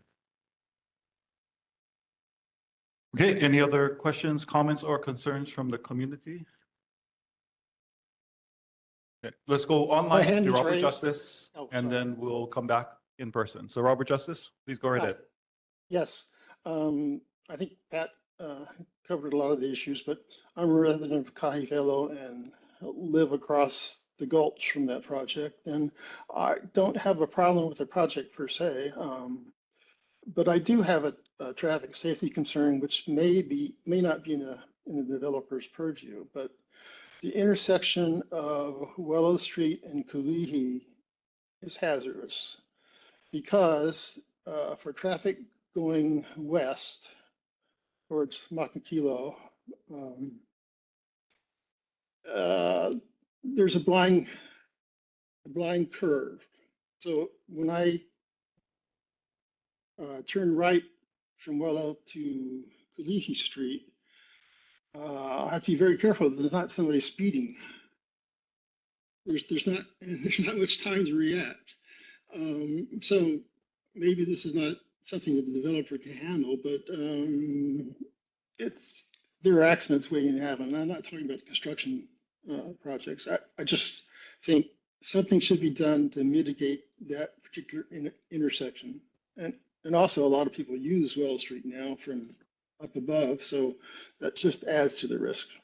Thank you. Mahalo for raising the concern about that particular area on Makakilo Drive. Anything that the landowner or the developer think they could do to help? And that's part of the question that I heard. Not that it's within your purview, but is that in your considerations or something that you guys are thinking about? No, this is the first that we heard about that, the issue that intersection. So therefore, we take that comment and take it into consideration. Okay, now let's go back in person. Come on up. Please introduce yourself. Hi, everyone. My name is Anatu Yasuso from the Operating Engineers Local 3. I just wanted to come up here and ask questions, talk about affordable homes. You talk about, budget cutting from the federal and state. Us guys, we on the private sector. So we just want to know, are you guys going to use union workers? Because that's the only way our people can survive here in Hawaii. So I just want to ask you guys going to use union workers? Because, hey, it's expensive. The only guys that can buy affordable homes is union workers. Maybe you can buy a 2-bedroom, not a 5-bedroom, but, I know it's still early, but if you guys are going to use union, we'll be there to back you up and support you. Thank you. Mahalo community member. So if they want to provide a response, whether or not you're planning to use union workers in your project? No. Yeah, at the same time, we'll take that in consideration. It's not a stage where we're looking to see what phase of the construction. Like I mentioned earlier, the owner is looking to subdivide the lot and sell the lot. So there's no real construction per se that will be involved in this project. Okay, online. Let's go back to William or Pat Goding. Hi, can you hear me? Yes, is this Pat? Yes, this is Pat Godding. Thank Okay, you. go right ahead. My final question is, I guess I wasn't clear during our informal meeting why we were told then that the 34 middle section of homes was going to be a gated community. It just seems like we were told a lot more details of what this plan was, and now that's not what's being stated. So is it going to be gated? Is it not? And then out of the 37, how many are gated? I mean, when did this all change? Okay, thank you, Pat. So if there's a response to clarify about whether or not the current iteration of the project is gated and whether or not you can provide us with the thought process or those milestones that made you guys reconsider the number of lots. Yeah, sure. No, the current plan is to have the gate between the 7.5 to the 10,000 square feet, or the R10 and R7.5 lot. That's where the planned gate is for. So how many of the 7,500 and then how many of the 10,000? Because it was 20 and 34. So now what is it? Yeah, so 27.5 Okay. lots and 17 R10 lots. Okay, got it. Thank you. Okay. Right, you're welcome. Thank you. Any other questions, comments, or concerns regarding the current iteration of this ag project that now has affordable housing that is not subdividing, that may or may not be in a homeowners association, and hopefully has vertical farming? So we're at the dreaming stage, right, with the landowners and developers. So if you have a wish list of things for them to consider, I think this is a great place to say your manao. Yeah, come on down. So it's okay at this point to express concerns, not just questions? Absolutely. Go right ahead. Okay, so I know this is a complex project and I'm still learning about it. And I just found out about it a couple of days ago. And I appreciate y'all's good intentions. But so here are my main concerns. First, just lack of community notification. So hardly any of us knew about this project. the other day, actually yesterday, I just walked down the street to talk to my neighbors to find out more. And then I found about this meeting that happened 2 weeks ago with about 10 people. I just think there needs to be a lot more information to all the people on Cooley Street and Kahiwelo, the neighborhood as well. Then, yeah, the construction noise, the dust, the air pollution, that's going to happen for at least a year, apparently. Again, increased traffic, road safety concerns, danger to children, pets, animals. So we have a lot of kids and families and their pets that like to hang out at the park at the bottom of Kalihi Street. And like the gentleman was saying before, people like to speed on that section of Kalihi Street. And in the past year, I've picked up 1 dead kitten and 2 dead mongoose off the street. And I'd hate to see more dead animals. Environmental impact. So I know y'all have intentions to make at least part of this agricultural land. So I appreciate that.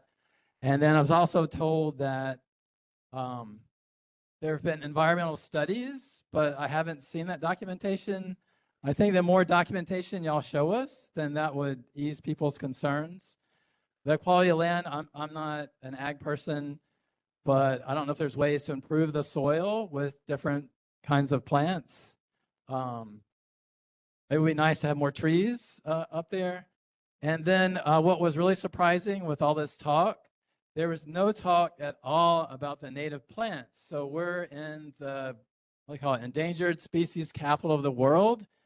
There might, I think the list is now 366 endangered Hawaiian plants, and there's another 46 that might be added soon. So I think with any development, we need to talk about what kind of native plants that we're going to put in there. And I'm just surprised that that never even came up. And then just food security, I would prefer as much ag land as possible. I know y'all are just taking a section of it and we're trying to work on a compromise. I appreciate that.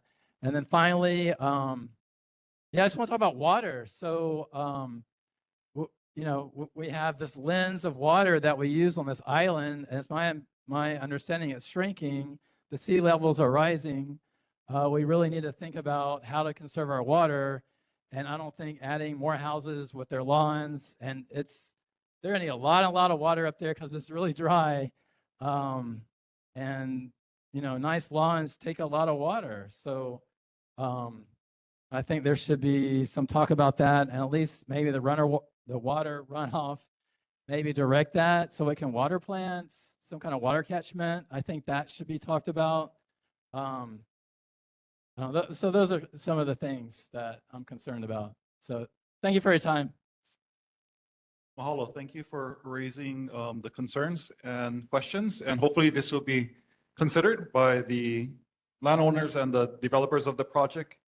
And hopefully they will provide more information and give a more concrete iteration of the proposal, which addresses most of our community's concerns. Any response at this time? Okay. Chair recognizes our treasurer, Sheila Medeiros. Great comments. I actually agree with a lot of your comments and concerns. Since we're at the exploratory dream phase, and since I believe this was originally a ag project 100, and it got denied because of a new administration, the DPP, could you not go back with the community's concerns? Because what I've experienced is they will listen when the community comes out. So you folks are here, but you should be there expressing your concerns and supporting his original intent of the use for ag land. So that's just my dream wish. Okay. DPP. So, mahalo. And Board Member Sheila Maderas brings up a really good point. Because we're a community forum, and if in your design exploratory phase that you still want to do that 100% orchard, and you ran into problems with DPP, now you're hearing the community push back on certain aspects. If you provide us clear options, like this is our dream option, number one, this is our compromise position, number two, this is the position that we think that we are not compromised with the community, but compromised with DPP, number three, and you poll us, survey us, engage with us, we can take positions and then advocate with you. And maybe your dream option might actually end up happening. But I'm not sure where you are in your exploratory phase, right? Yeah. So in response to those comments, I mean, those are good comments. And the owner had actually brought it up to DPP and mentioned that the public and the community has supported the farm project. And still then the project had been shut down. And so with the minimal, we're trying to minimize the 37 residential lot to compromise between what DPP came up with and what the community. So it's like a halfway meet point between all. Okay, so Yeah. now a question, right? Because we have experience working with DPP, right? So did the owner go and tell them what the community said? Or did the community show up and tell them what they wanted? Because that's different. When I show up with a petition of 5,706 different signatures when I was doing work out in Nanakuli for shut down the PVT landfill that they wanted to expand, that totally changed the communication and the dialogue with the bureaucrats. So that's my question. Like, you're our neighbors dreaming. All of the things you're talking about hits all of the priorities our community has been talking about for like the last 4 years. And if we're compromising, like, are we at that stage, or can we go back and push back? We can probably go back and replan some of the projects.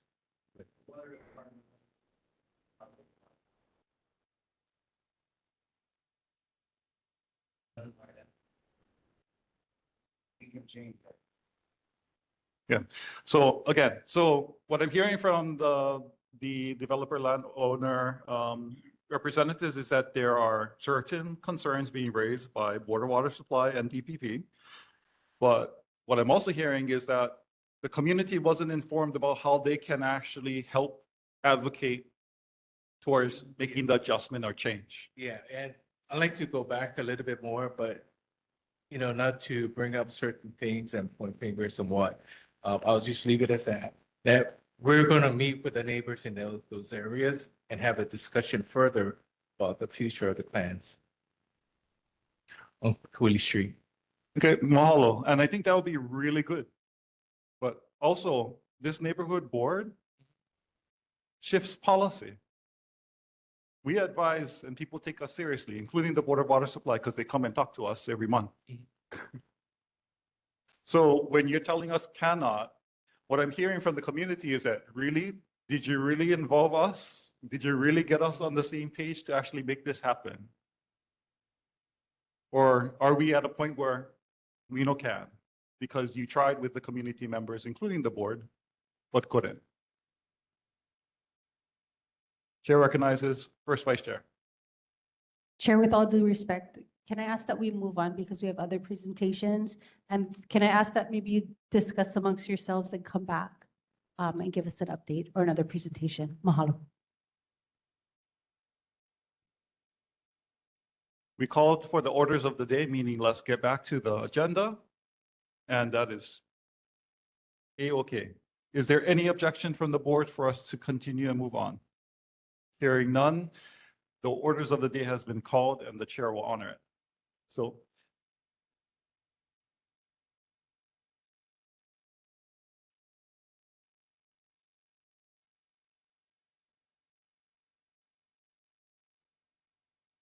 mahalo nui loa to those that came and shared with us the Makakilo Bluff project.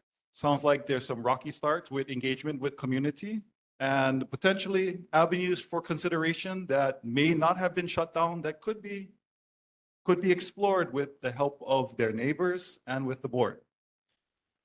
So we would like to invite them to come back after their talk story and provide an update on the visioning of what option or options they would like the board to consider supporting. Because one of the things we do is not just provide feedback, but policy support. Now, let's look at a closer project to where we're at with the Halal Va'a Commons project. We went from Makakilo and now we're back in the plains. So welcome up, Halal Va'a. Mahalo. Ethan, could you share screen?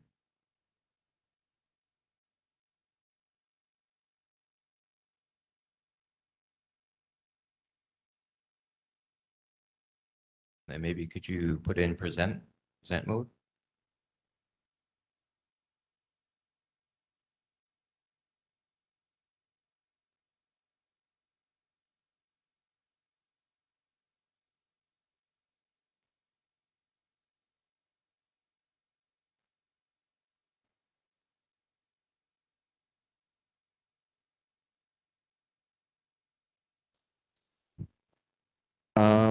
Ethan, this is Jeffrey, the neighborhood assistant. The last presenter had the same technical issue.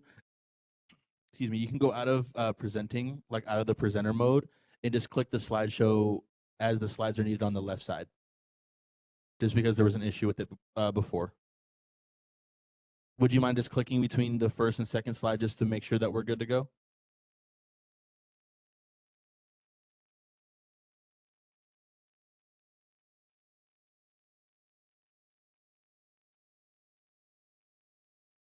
I see your cursor moving. Would you mind clicking on the left menu bar, the second slide, just to make sure that we're technically good? Sounds good. All right, thank you.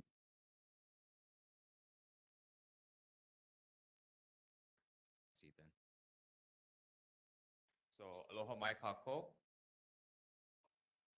Mahalo Chair and board members for allowing us to share our project, the Halal Va'a Commons. My name is Ryan Ringet. I'm a pioneer with G70 on the project. I'll let my colleagues up here introduce themselves. Good evening. I'm Reverend Mark Kikaile-Onui Hayworth, and I am the vicar of Halal Va'a Episcopal Church. And we own the property right in Kapolei. It's right across the street from Kapolei Elementary School. A big 2-acre site, looks like a quarter pie there. It's a big dirt patch, and it's been a dirt patch for well, since its inception. The church bought it in 2010, and we are now ready. We have the concept. We're gathering the funding, and we wanted to make sure that we come here and address everybody's issues that there may be. So far, it's been good. We have addressed the villages of Kapolei in their town halls. We've done town halls with all the various politicians in the area as well too. So far so good. Do you want me to just continue on? Yeah, okay. We'll go to the next slide. What we really want to do here is we are a church. We're an Episcopal church, part of the Kingdom Church of Hawaii. Liho, Kamehameha IV and Queen Emma brought the Anglican Communion here. That's the cathedral that you see downtown, and we are part of that diocese. The diocese is building this church. We have been Halal Va'a for the last 5 years, since 2020, in the community, building this church, which is the people. Right now, we worship under tents. We set up a 2,200 square feet of tent every Sunday morning and have all of our Va'a, all of our ministries come join us. But one of the main things that we want to do there is be sure that we maintain this opportunity of building out to the community. So the community doesn't stop with the church. Instead, it reaches out and brings everyone in. So you'll see on kind of the design layout how that it kind of gives Kapolei a big hug. The 3 things that we want to do there, we're having an adult daycare center with 65 chairs. We'll be working with Lunalilo Home at this point, which is all focused on, as you may be aware, Lunalilo Home focuses in on the needs of the Hawaiian people, and King Lunalilo put that together in his trust as he put that in. We will have a Montessori school there. which is called Mo'o School, again, focusing in on Olelo, Keki'oka'aina, and they are already working with Luna Home in coming in this kind of a cross branch from Keiki to Kupuna, sharing stories, and you'll see again in the campus. And then also, of course, our church, and then the opportunity for even after school care where we have issues in Kapolei with the double track system, sometimes 3 tracks on that elementary school, and they don't have enough capacity for after school care. So we have a lot of issues with regard to the infrastructure out there for families. And what we want to do is be there to bring that aloha and bring everybody in and not focus on making money, but focusing on creating a broader community. And that's me, and I'll leave it to Reverend. Next slide, please.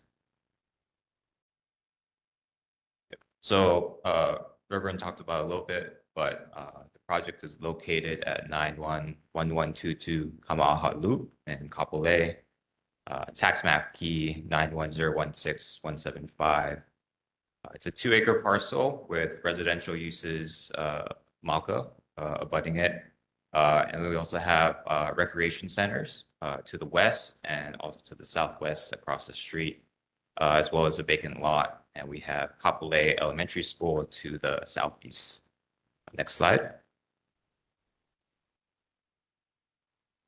And it's state land use urban district and city and county of Honolulu, AMX1, low density apartment mixed use zoning. So now I'll leave it to.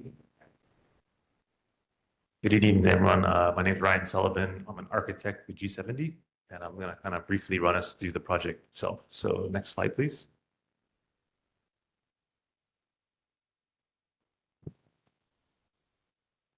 Yes, so the project itself consists of 2 buildings you can see there.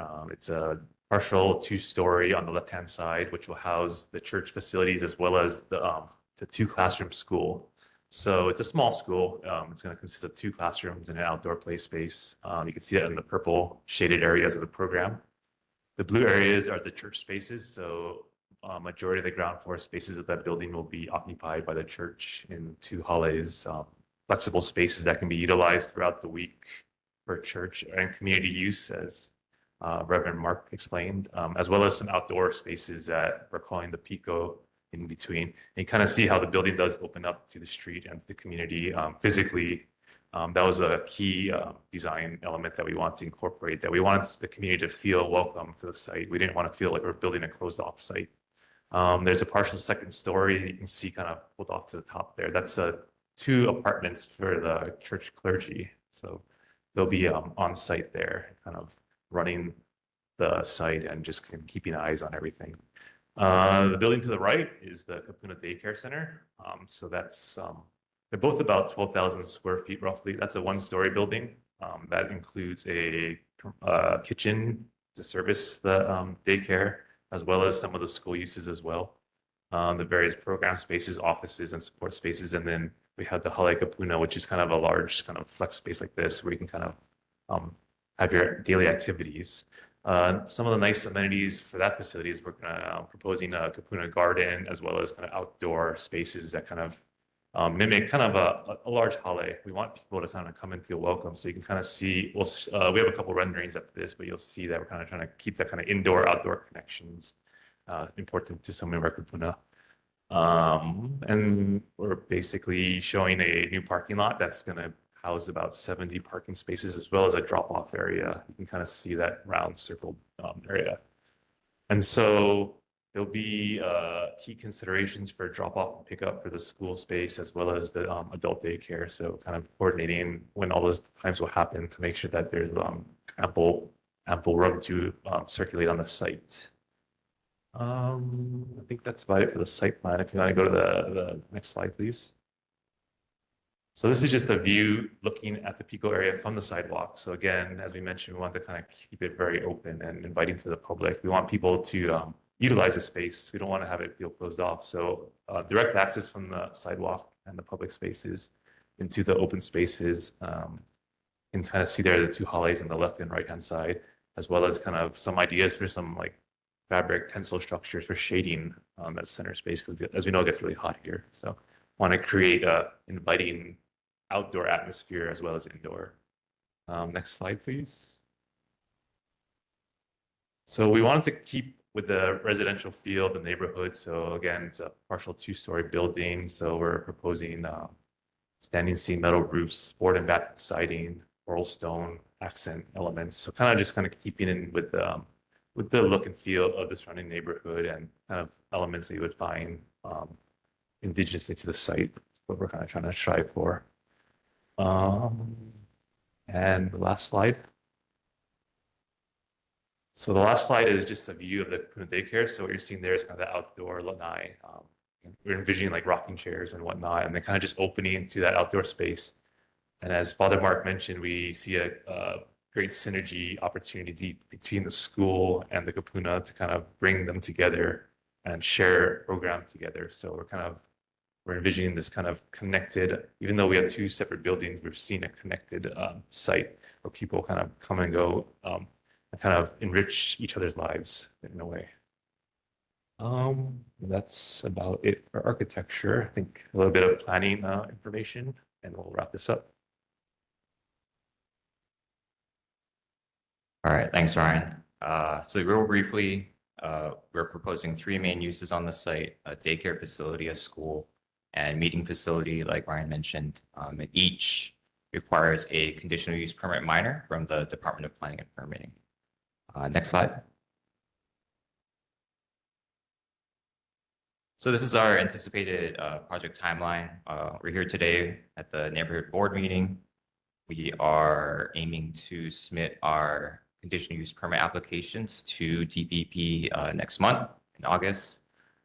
And then depending on the DPP director's direction, there may be a public hearing and we're anticipating October, but that's up to the DPP director. And then anticipating construction starting next July. So yeah, next slide. Yep, mahalo, and if there's any questions. Thank you. Mahalo nui loa. Appreciate the presentation. Any comments, questions, or concerns from fellow board members? Chair recognizes Dr. Keone Dudley. Just want to say welcome. I'm Catholic, and I think that it's fantastic to have you folks here. We need more of everything that you're presenting, religion-wise and facility-wise and so forth. And it's wonderful to have you come to the community and do the things you're doing. So welcome. Any other questions, comments, or concerns from fellow board members? Any questions, comments, or concerns from the community at large? Come on down.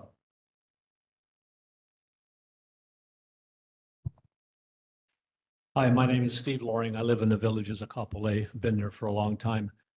Could one of these gentlemen behind me please tell me where exactly is this at? Because I couldn't see the drawings up there. Where is it? Because you mentioned an elementary school. It's on one of the slides there, and I can tell you. So Kama'aha Loop is the cut through. So there's Kama'aha that goes around, the big one, and then Kama'aha Loop goes through the Kapolei Community Park, and where the Kapolei, the Villages of Kapolei Rec Center is, the pool that's there. We're right across the street. You see that little blue thing right there? That's the pool. And then we're right across the street. The elementary school is to the right of that picture.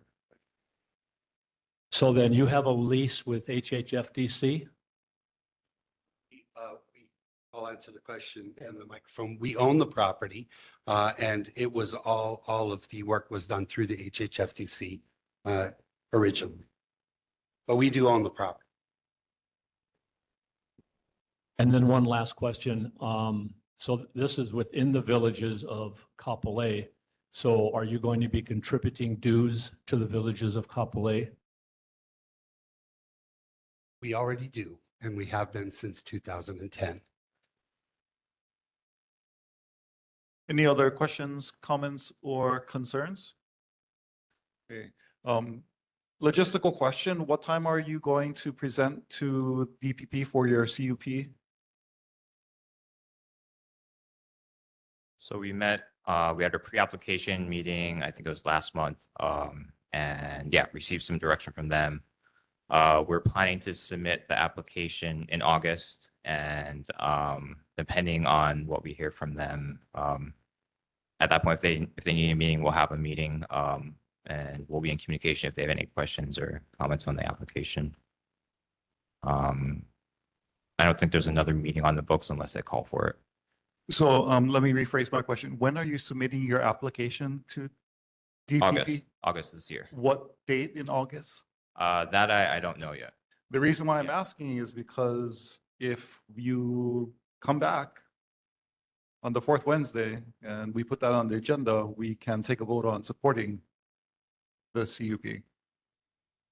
Okay. So that's for something for your consideration. That's why I was asking about the date of submission. Got Thanks. it. Yeah. Yeah, thank you. Any other questions, comments, or concerns? Hearing none, mahalo for the presentation, and we look forward to having you back and getting updates on how the project's moving forward on. Okay. Mahalo.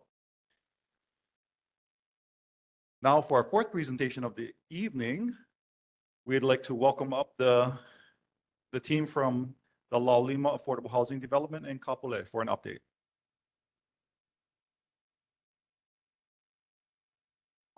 Hello, Makakilo, Chair, Vice Chair Lidstone, members of the board. Mahalo for the opportunity to give you folks an update on the Laulima Affordable Housing. I know back in, was it October, we came to you folks and got good support, but as always, there's always some obstacles that we hit along the way. So we wanted to bring you up to date on where that's at. But before I turn it over to Kip, and he's our affordable housing developer, who will steer the presentation, just a quick update on the master plan, because that's something that we want to engage with you folks early on. So we are still in the conceptual stages, believe it or not. And primarily, we wanted to make sure that we get this affordable housing project going first. So the intent of this 500-acre master plan area, which is called Laulima, it's important for us to start off with affordable first. So we wanted to get that going, but soon after that, I believe next month, we'll be submitting our annual report to the LUC, and barring no real questions, we're going to be coming on right after that to you folks, start engaging with the community, start showing you folks the whole 500 acres and what our initial plans are, and then get your feedback. So as you would expect, 500 acres, it's the old China Ocean-wide property. That's going to be a 10, 15-year build out. So we will be hearing from you folks a long time, but my commitment to you folks is to come back and engage offsite, and we'll be having these community engagement meetings. So with that said, I'm going to call on Laulima Affordable Housing, also known as Kamaka Responsible Development. CEO Kip Shepard is on, and I believe the President Jackson Shepard is also on Zoom. So I'll turn it over to you folks. Kip, all yours. Mahalo, Kalana. Thank you to Chair Paris, board members, and community members. We really are grateful and appreciative of your time to be able to take this chance to update you on where we are right now with Laulima Affordable Housing. Once again, my name is Kip Shepard. I'm the CEO of Laulima Affordable Housing, the managing member of Kamaka, who will be the developer for Laulima Affordable Housing. Real quick, wanted to just put it back into context, and if I could have Connor share his screen, we have a presentation for you. We want to talk specifically, and I'll come to this, about Malihia at Laulima, which is our 70-unit Kapuna community. But I want to just give you a brief update on the full 750 units. Next slide, Connor, please.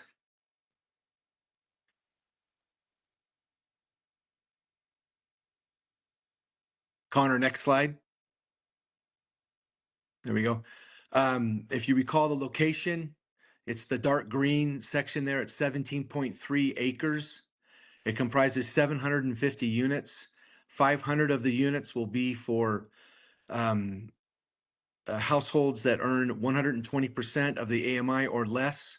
250 of the units will be for households that earn 80% of the area median income or less.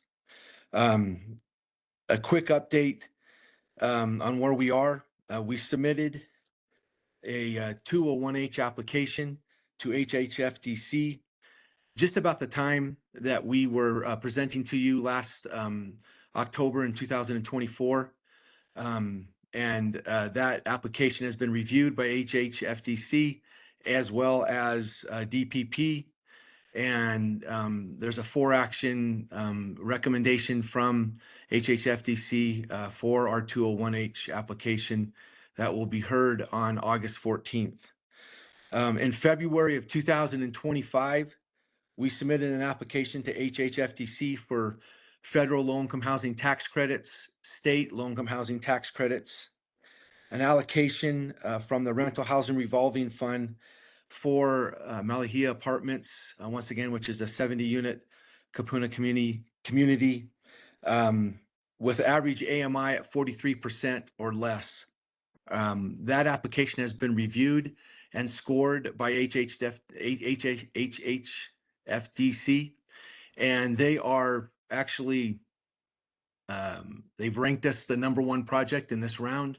And in our 4-action, they're recommending us for an award of federal credits and state credits coming up on August 14th, as well as the allocation from the Rental Housing Revolving Fund as well. Also in February of 2025, we submitted an application for federal low-income housing tax credits, state low-income housing tax credits, an allocation from the Rental Housing Revolving Fund, as well as an allocation from the Hula May Multifamily Tax Exempt Bond Program that is still being underwritten by HHFDC. I would imagine in the next 4 to 6 weeks, we will receive information from them about that and where we stand in a competitive application round, and whether or not we will be successful in receiving those awards that I mentioned just a moment ago. That particular community will be, once again, 180 units, multifamily. It'll be for households that earn 60% of the area median income or less. Just another couple of items to update you on. We have entered into a limited notice to proceed with Hawaiian Dredging Construction Company. They are a signatory company to all of the unions on Oahu, on the islands. We've been very active in meeting with the unions. As a matter of fact, I understand that there are several of our union partners there tonight showing their support for our community here. We're excited to be a partner with them and using union workers, laborers, skilled for this particular community. Also wanted to mention that the construction drawings for all of the phases of this particular community have been submitted to DPP and are in review. And we would anticipate potentially that we could be receiving building permits before the end of the year. Just wanted to update you too that, and Connor, you can go to the next slide, please. This just gives you a site plan perspective. The senior community, Malahia, that we are talking about specifically, Connor's got the cursor on that right now. It's on the left end of the screen, the upper left. That's where the 70 units will be of senior housing. And then down below that, the 2 buildings comprising 93 units in building 2 and 87 units in building 3 are the 180 units that we submitted as well in February of 2025 that we haven't heard back yet, but are optimistic that we might be able to be successful in receiving our financial requests that we've made there. Just wanted to mention also that just directly above our property on this particular site plan, it would be pretty much west of the property. We've negotiated with the master plan developer that they'll be providing a large park area there that our residents will have access to and be able to utilize the amenities that will be there at the park. I think that would conclude our update for you. We're grateful once again to be able to take some time with you tonight. And if you have any questions, please. Mahalo for the status and update of the project. Are there any questions, comments, or concerns from board members? Chair recognizes a board member and second vice chair, Dr. Keone Dudley. Mr. Chair, it would be insane to object to a project like this. However, we have 2,500 or so cars going to be at the new Atlantis Hotel in Kalaeloa, in Ko'olina. We have, everywhere you turn, up the hill, we're going to have only 37 houses. Yeah, that's good. But, I don't know if you folks have been out on the freeway, but when the people who live on the Waianae coast are heading home, the traffic is already backed up all the way through Makakilo. Now we're going to put another 1,000 houses here, 750 houses. How are you going to alleviate the traffic knowing that there are going to be another 2,500 cars going to Ko'olina for the Atlantis Hotel? And we're still developing everything else all over the place, including the 900 houses that we expect right on the corner of Makakilo Drive and Farrington Highway. What are you going to do about traffic? Tell us about that. If you want to go first, and then I'll follow you. Sure, I'd be happy to. We appreciate your kind comments of our project, in that it's much needed affordable housing, and we're enthusiastic about being able to provide that with a continuing crisis of housing in Hawaii at this time. So we're excited to be a part of that. We also echo your concerns about the traffic. Certainly, we've engaged professional engineers and other traffic experts to analyze our impact on here. The state is updating State Harbor Access Road, as you know, with an on-ramp and an off-ramp. Kapolei Parkway eventually will be extended. It currently ends just past our where our ingress egress is to our property, and so we can't necessarily take care of that part of it. But in the traffic impact analysis report that we have and that's been done for this area, it does say that the roads are with the changes that will be made to Kapolei Parkway going forward with the State Harbor Access Road, and then just below that, they'll be signalizing that intersection, and then the intersection below that as well will be signalized as well. That it's our understanding that these are supposed to be able to provide some relief with the traffic and help with that. I don't know that I can guarantee that what will happen with Atlantis or other developments and what they do, but I would hope that as they are going through their entitlement and development process, that they will engage professionals as well that will direct them and help them to be able to provide different traffic methods that will help them to alleviate traffic. But I understand and hear what you're saying. We're adding population and we're adding vehicles to the area. But there's also a need for housing. The state of Hawaii 3 years ago came out with a report that stated that they were 50,000 units short, and the need for housing every year is outpacing the number of units that are being provided. So that number is greater. I've heard it's as high as 64,000 now. So and I appreciate your thoughts, and we're doing everything that we can to make sure that the impact that we make is being mitigated. And if I can, Connor, if you can pull up the site plan again, please.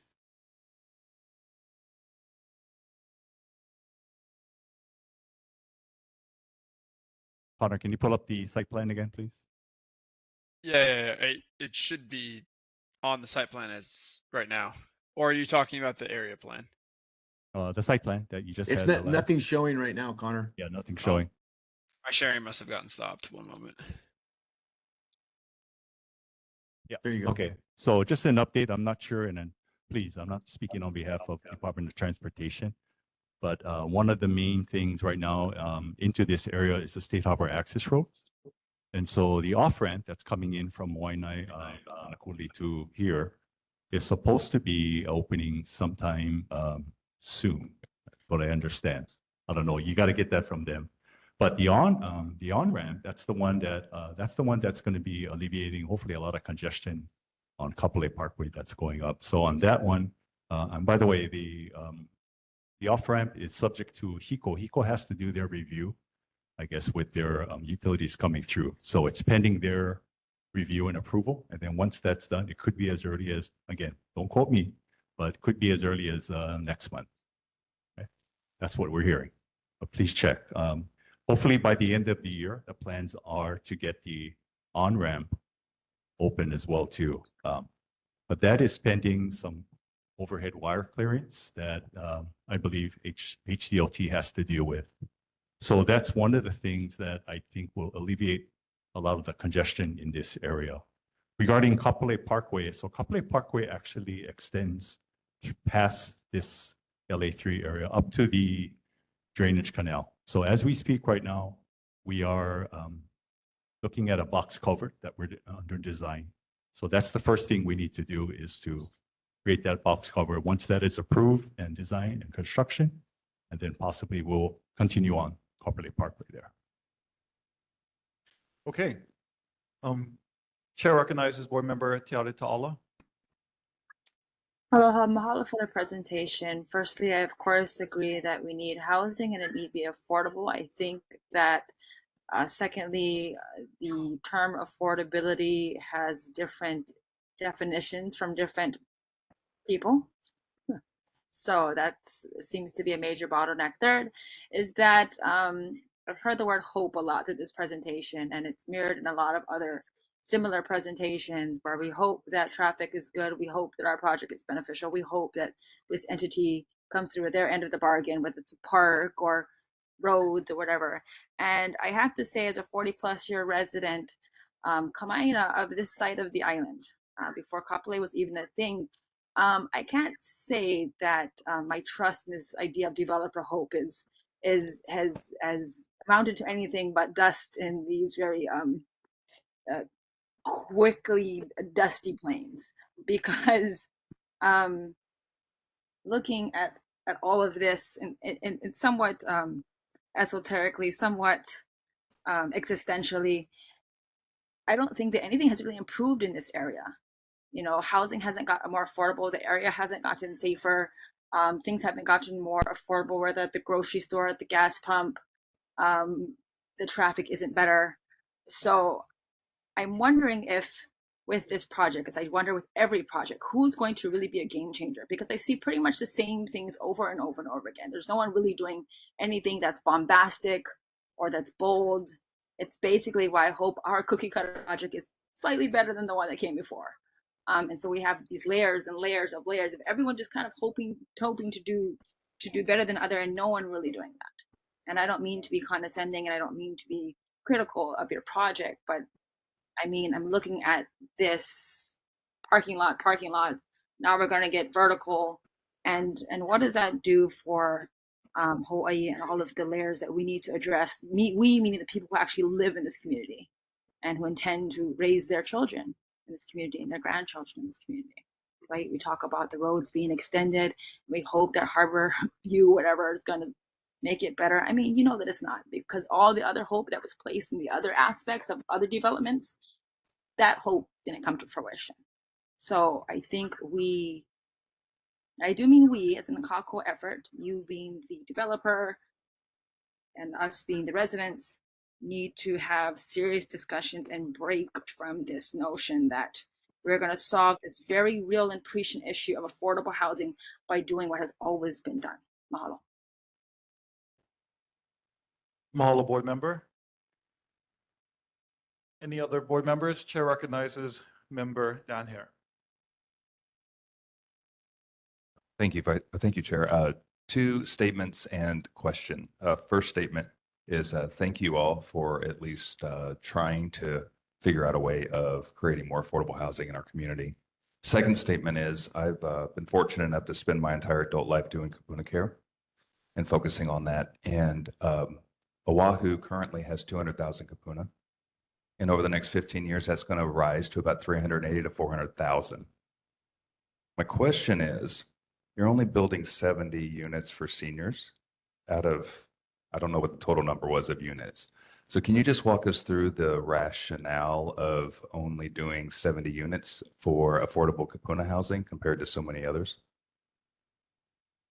Yeah,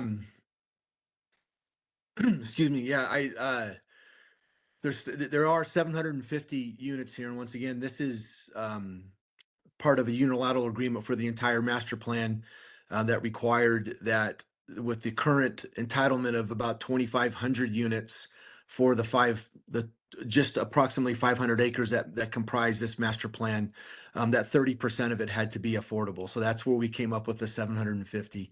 The 17.3 acres is the area that we're able to provide that affordable housing and still then provide the other 1,750 units of housing throughout the rest of the project.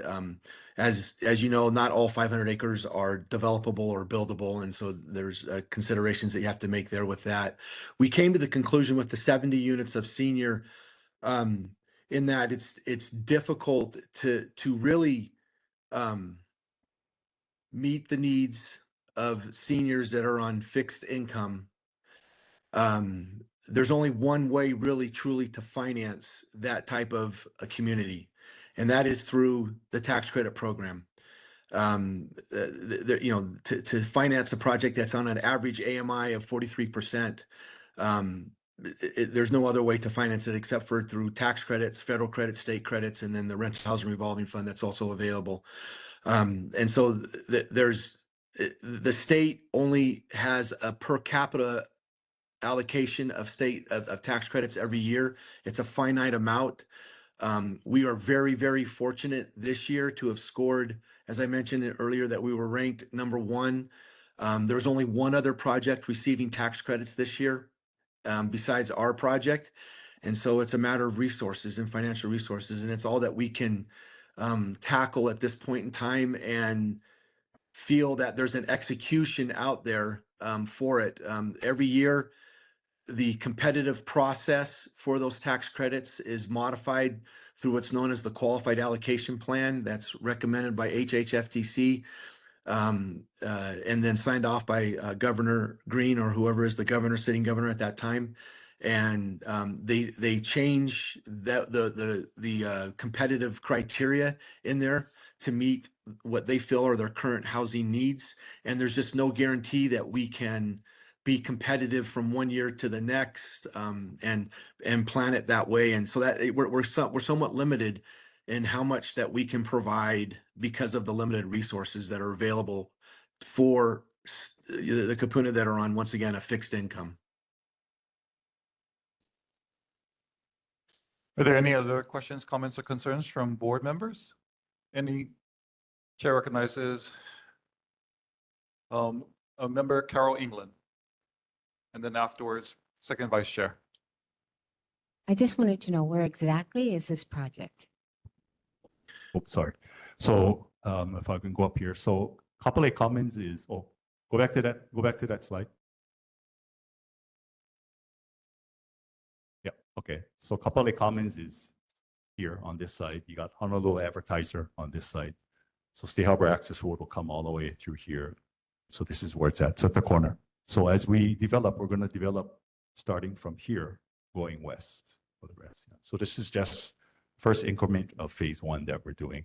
So I think then to your comment, there is a parcel across the way there that perhaps we are going to do same thing, multi dwelling unit. So we'll take into consideration if there's some more senior or kupuna housing we can do on that site. Yeah. Mahalo. Now let's go to Second Vice Chair, Dr. Keone Dudley. Okay, I think in the last couple of minutes, we've brought out something that is quite a surprise.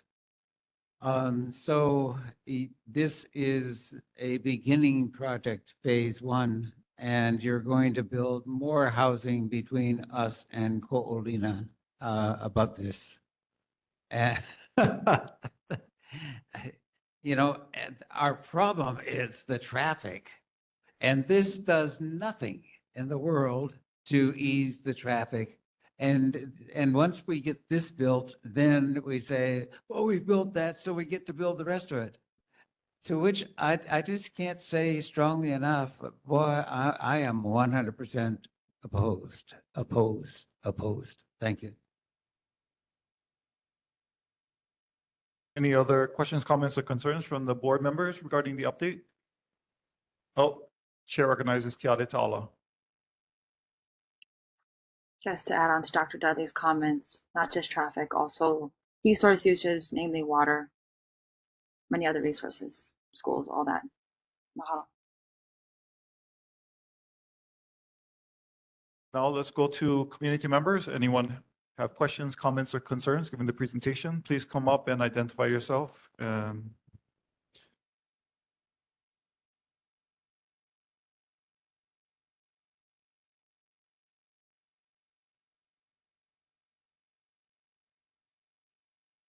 My name is Svea Bruckberg. I've been an owner in Makakilo since '82. I've been a hurricane protection advocate since 2006. Everyone needs to know, if they don't already, Dr. Dudley is the only one on this island who's done a good job explaining to the public what we're faced with, thousands of people dying, and all of these homes that are being built in all these new developments. The developers are doing everything they can to make sure they're not built out of concrete. They're built out of the worst possible kind of simple construction that is going to be blown away in any hurricane that's greater than a Cat 1. We have absolutely no school shelters or any other kind of shelters that are protective beyond a Cat 1. And it's just a question of time before this island gets hit by a Cat 2, 3, 4, or 5. I need to know how much concrete is in this new construction that's planned. Probably none. I need to know what the structural engineer that's been hired by the developer says in terms of what kind of wind strength this construction will withstand. Where is the developer going to protectively send everyone who's a resident in this complex? There's no place to go. If you don't have friends or relatives who live in a safe concrete building, you are going to die when this island gets badly hit by a Cat 2, 3, or 4, and it's just a question of time before that happens. I hope all of you read the newspaper and know that FEMA is not going to be there. FEMA used to provide money to hopefully provide some kind of planning for a protective future. The Trump administration is doing everything, not only in terms of trying to have any kind of hurricane protection, but we also are looking at bad wildfire situations in the future. So they can complain all they want that climate change is a joke, but we all know it's not. And if the local government doesn't do something to protect itself, and the neighborhood boards have to get together on this entire island and start trying to lobby for at least some share of the little federal money that's going to be coming down to try and provide some kind of safe shelter for our people, or else we are literally going to have thousands die. And these 200,000 plus unsafe wood homes that were determined years ago now is about probably what, 250,000? So what is the structural engineer for this company saying their protection is for the residents of these buildings? Mahalo. Thank you, Auntie, for your question. if there's a response, Yeah, our response is that we are following the Uniform Building Code. We're following local hold code. We've submitted it to, as I mentioned before, drawings have been submitted to a Department of Permitting and Planning, DPP, and we have incorporated all the comments that they've made to make sure that the buildings are structurally safe and sound in this situation. And that's I understand the comments and the seriousness of the comments, and certainly do appreciate them. And we want our residents to be safe and protected as well. And we're doing everything that we can within the code to do that and make sure that we are compliant. okay. So let me follow up on that because was also brought at our October meeting where we Yes. actually asked this question about whether or not the building would be Category 5 resilient, whether or not you'll be using the new windows, whether or not you'll be reinforcing the first floor or community space such that they can actually evacuate to someplace safe if it's not actually in their room or in their home in the high rise. Did any of those things make it to your planning? We have discussed all of those comments with our planning and with our engineers, and have asked them to make sure that we're once again doing everything that we can to make the building as safe as possible. We've been told that it's not possible actually to build a window that they think that can survive a Category 5, but we're putting in the strongest windows that we can possible and providing areas for people to gather and to hopefully be safe in storms of consequence. We're trying to incorporate all of those comments, and once again, following all the recommendations that are being given to us by the neighborhood, the community members, and also DPP. Okay, so let me, I heard your response and let me try again because I'm Okay. looking for an affirmative on whether or not it's Cat 5 resilient, the first floor or resilience area. The reason why is because we have taken positions on this and it will bar us from actually supporting your project if you didn't address it in some way. My So engine, I understand, and what I'm telling you though is that our engineers are telling us that they can't guarantee a Category 5. They're not comfortable doing that. So we're doing everything that we can, but they won't tell us that it will So let protect me us. say, what did your engineers rate it for? They What were they rated comfortable rating it for? for the very highest that they possibly can, but they Cat don't. 2? Chair, Chair Pierce, I'm gonna have to I don't want to misstate anything, so let me go back, and I'll get you the exact amount that they did do it to, but they rated it for as high as they can, and that they're comfortable with their insurance, their licenses, and what they can represent. But I will respond back to that. I think that's totally reasonable, but the community has had this conversation, just to be clear, right? We had these same questions in October. Yes. And we were hoping for the update to actually clarify how you address the concerns. We're not unreasonable. If the engineers can qualify with and their cost concerns, constraints, policies, we just want to know that the concerns were adequately addressed and not just being told that it was. We want you to walk us through your thought process. These people said we couldn't. This is what we tried. We made a resiliency center hub over here as part of our new design. Like, just walk us through, because again, I don't think anybody on the board has made any comment to say that we're not appreciative of the affordable housing portion. The 43% AMI is the best we've heard in over 4 years. Yeah. Like, help us help you. Okay. By giving us as the best what you got. That's all. Mr. Chair, Yes, Dr. Dudley. I do want to tell you that Arcadia Windows in Waipahu has windows of all kinds now that can withstand 200-mile-an-hour winds plus. A lot of the windows can withstand 236-mile-an-hour winds. Let me tell you too that another possibility is safe rooms within the house. The rest of the state has complies with the state building code that requires safe rooms in all new buildings in the 130-mile-an-hour wind bracket and above. The safe room is a one room, or preferably it's attached to a bathroom and a kitchen, and it can withstand category 5. We need some kind of guarantees that people have safety. And if you can't get that, we don't want you. Thank you. Mahalo, Dr. Dudley. Going back to member Dan Hare. Yes. Just a couple statements. I don't know if this is within decorum. How do I want to phrase this? If they've gone to DPP, they're following the uniform codes. They're doing all the things that are the standards from our state. Yes, we should be pushing back against what we are seeing as things that may feel unsafe to us, but we also should consider pushing back against our state, who's allowing such a low threshold to say that something is safe when it may not be. To what we as people who live here think would be safe under that circumstance, if that's makes sense. That's all. Mr. Chair. Yep, mahalo. So board member Dan Hare, mana'o is well taken. And that is the reason why we actually advocated in the state legislature to increase the codes in order to address this very issue that we've seen.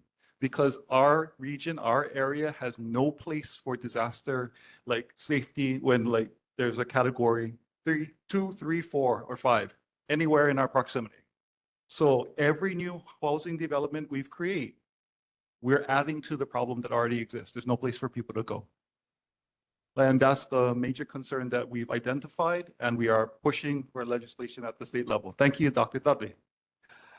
Just so you understand, our city council had the opportunity to adopt the state building code or to change it for this island.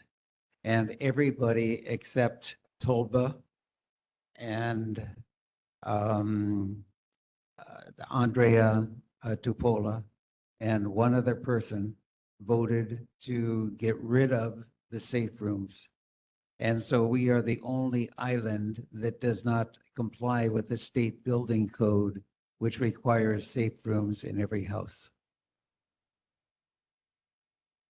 So there are other people wishing to speak, so we'll get to them. And we go to someone online, Mr. Mike Rios.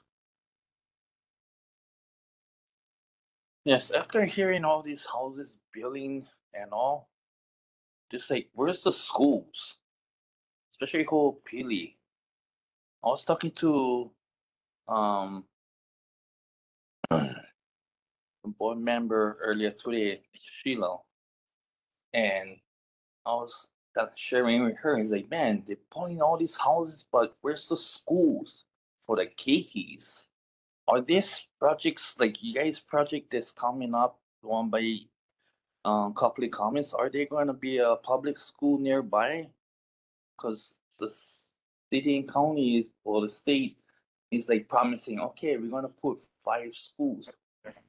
The thing that upsets me is this past school year, there was a school in Eva. I forget the name of it, but it's by Shiro's restaurant. And they had to like take students out and put them into either Kapolei, Bubbles Point, and other places because they don't have enough room. And I'm like, man, I say to myself, honestly, like, come on, man, you get on it. I'm just concerned about these keikis because I want to see them in school, not in home school. It's so different comparing to going to school in person than having it at home or online. Mahalo, community member Mike Rios. And you raise a point that our community has been talking about for a while. It's not just disaster shelters, but our schools are over capacity. It's like we do have a housing crisis, but our infrastructure is not currently matching. It's none of the developers' faults individually. Our regional planning has been atrocious. That's the problem. So the question is, how do we address the regional planning? And I hope is that we work with developers that are inclined to try and help us move forward, like together and address incrementally, or as Tiadatala said, bombastically and bring a game changer. That would be super awesome. Mahalo, Mike, for your question and your comment. So the answer to your question is yes, there is a agreement, that agreement that we have to adhere to, and it's to set aside 14 acres on our site for an elementary school. So that's going to be towards the west side of there. So we are going to be meeting with, DOE's been very busy during the summer, but we are set to meet with Superintendent Hayashi to start discussing the elementary school site. And then one more thing, if I could add, right next to it is another site, I believe it's 17 acres. So Dr. Dudley, you talked about that community. I think we talked about your community meeting space for a potential shelter. So that area is also part of the unilateral agreement to have a community park / community building there. So that's something that we want to move forward on your Cat 5 as a potential shelter. Okay, the chair recognizes we have 10 minutes left for our meeting time. We do have the board business position of the Laulima Affordable Housing Development in Kapolei to take a position on. And that, as I understand it, we're not approving the entire master plan and blessing it. We're not even approving the entire affordable housing complex area, but just acknowledging that the 43% AMI Kupuna housing area, that we think it makes enough sense given the feedback. So that would be the question that the board would take at this time. Is there any objection of moving that agenda item up now? Yeah, but they can testify. That's why I'm moving it up now. And anyone wishing to speak can then speak for or against that particular part of the request. We're not talking about the entire master plan. We're just talking about the Kupuna housing, the 70 units, the 43% AMI. Mr. Chair, Yes. it does not say on the agenda that we're going to vote. Board business number 9, position D, position on the Laulima Affordable Housing Development in Kapolei. And I'm limiting it to just the Kupuna housing, because that's the only thing they want to talk about in the update. So that way, because everybody get plenty of questions and concerns about the regional problems, but what I understand is that they would like support on the Kupuna housing portion. Is there any objection of taking that business item out of order at this time and allowing the public members to testify? Okay, seeing no objection, we're taking it out of order, and public testimony is being put forward on this agenda item. So anybody wishing to testify on the Kupuna housing? Yep, come on up. What is the definition of Kupuna? What age? That's a great question. Can we get a response of what the qualifications for being able to afford? Or It's 62 years and older is the age. 62. Awesome. Any other persons wishing to publicly testify for or against or comment? Come on up. Just a comment, guys. This project, like I said, once again, my name is Ana Tuyaso. I represent 40,000 members, 4 states, 3,100 here in Hawaii. 80% of our members live on this side of the island. They all work on this side of the island. And the problem with the traffic is a lot of times everybody gets off at 3:30 and it's bad. So I just want to thank the board. I've been coming to this board, I think, every other month because there's a lot of projects that's been coming on this side of the island. But the union does fully support this project. I want to thank them for using our union members. Like I always said, it's just the cost of living. We cannot stop growth. Growth will always go, and we got to continue to build. I want my family to live here. Hopefully this project, I retire and my sons will be working. Even my grandchildren will be here to work here in Hawaii. So that's why us and all the unions, I'm the president of the Alliance. We support this project. In the building trades, we support this project. So with that, thank you, board members, and appreciate you guys' support. Thank you. Mahalo will go online to Mike Yadel.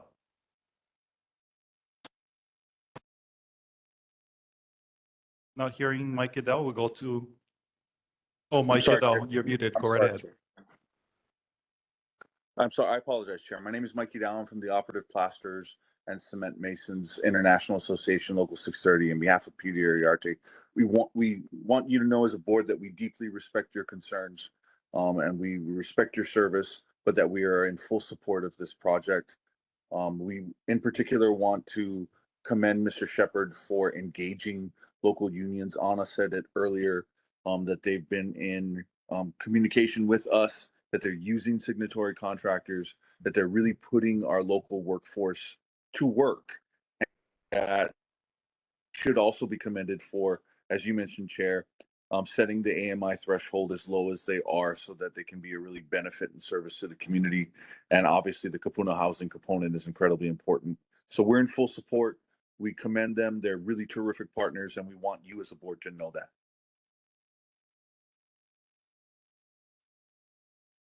Chair recognizes our community member here. Kieran Polk.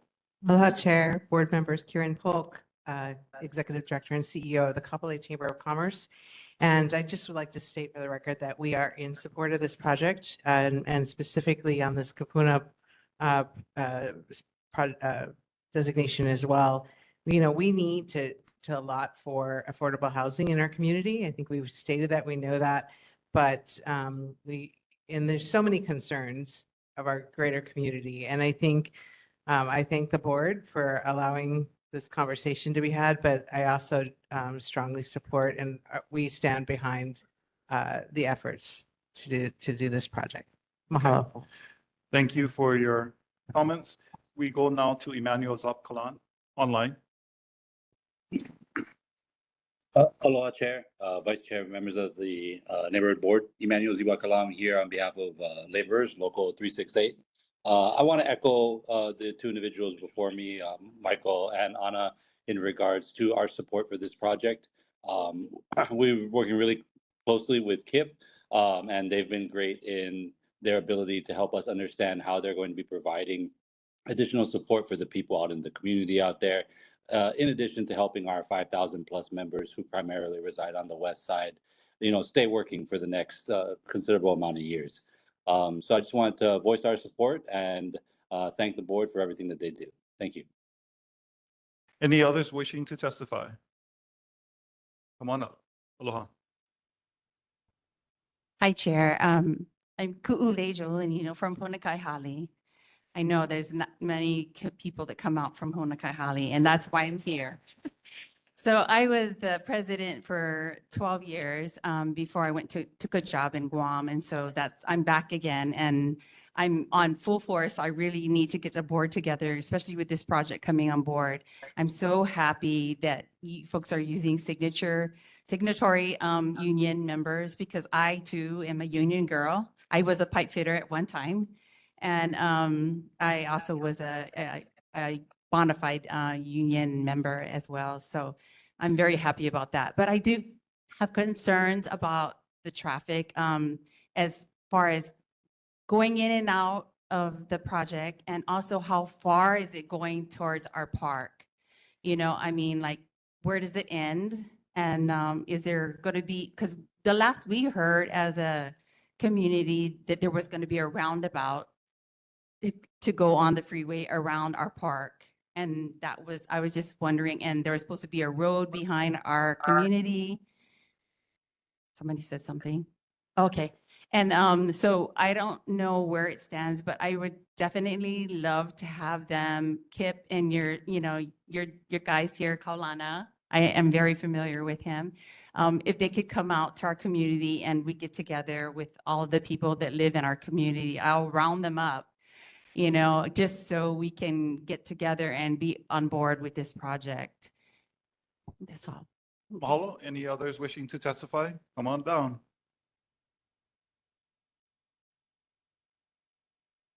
Fair Breckberg, Makakilo.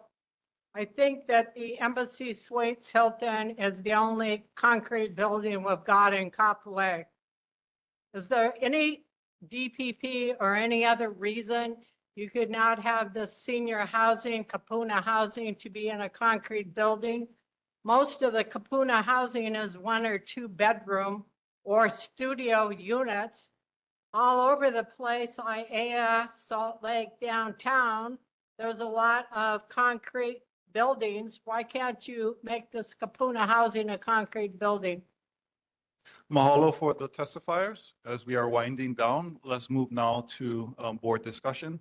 After hearing everything and remembering the October meeting that we had, it's like the chair recommends that we support them moving forward with the Kupuna Housing 43% AMI and then request that they come back in order to appropriately address the questions on disaster preparedness, traffic, it's like green space, use of Hawaiian plants, all of the positions that we've taken and come back in to address that, but that we allow them to move forward and with our support for the first portion of the project. It's like, is there any discussion on the proposal? Chair recognizes Dr. Dudley. Go ahead. I just don't think that it's good for us to make a positive statement. I think there are too many problems, and I will be voting no. Okay. Since there's an objection to the proposal of the chair, I cannot call for unanimous consent. So is anyone willing to move the position of the chair, the proposal, and then we'll need a second, which is to offer support for the first portion of this project on the Kupuna housing for 43% AMI. Listing all of our concerns, we will list all of our concerns that we made notice tonight and request that they come back with an update of how they're addressing those concerns. Okay, it's been moved by Dan Hare. Is there a second? Been second by Sheila Maderas. Any further discussion? Okay, hearing none, the chair will call for a vote. All those in favor say aye. All those opposed say aole. One aole. Two aoles. Okay. Is there any kanalua or abstentions? One kanalua. Sorry.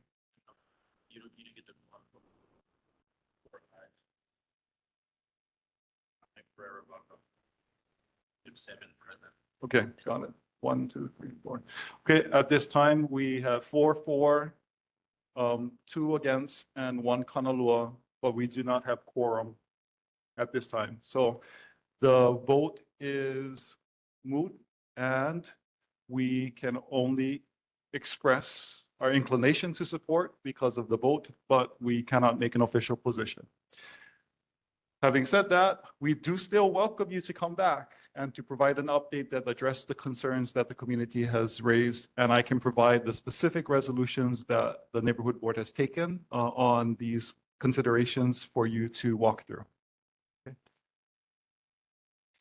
Thank you As very we- much. Thank you for your time.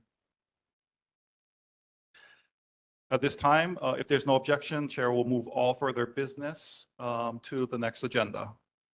Okay, seeing no objection, all business is tabled to the next agenda. We are now at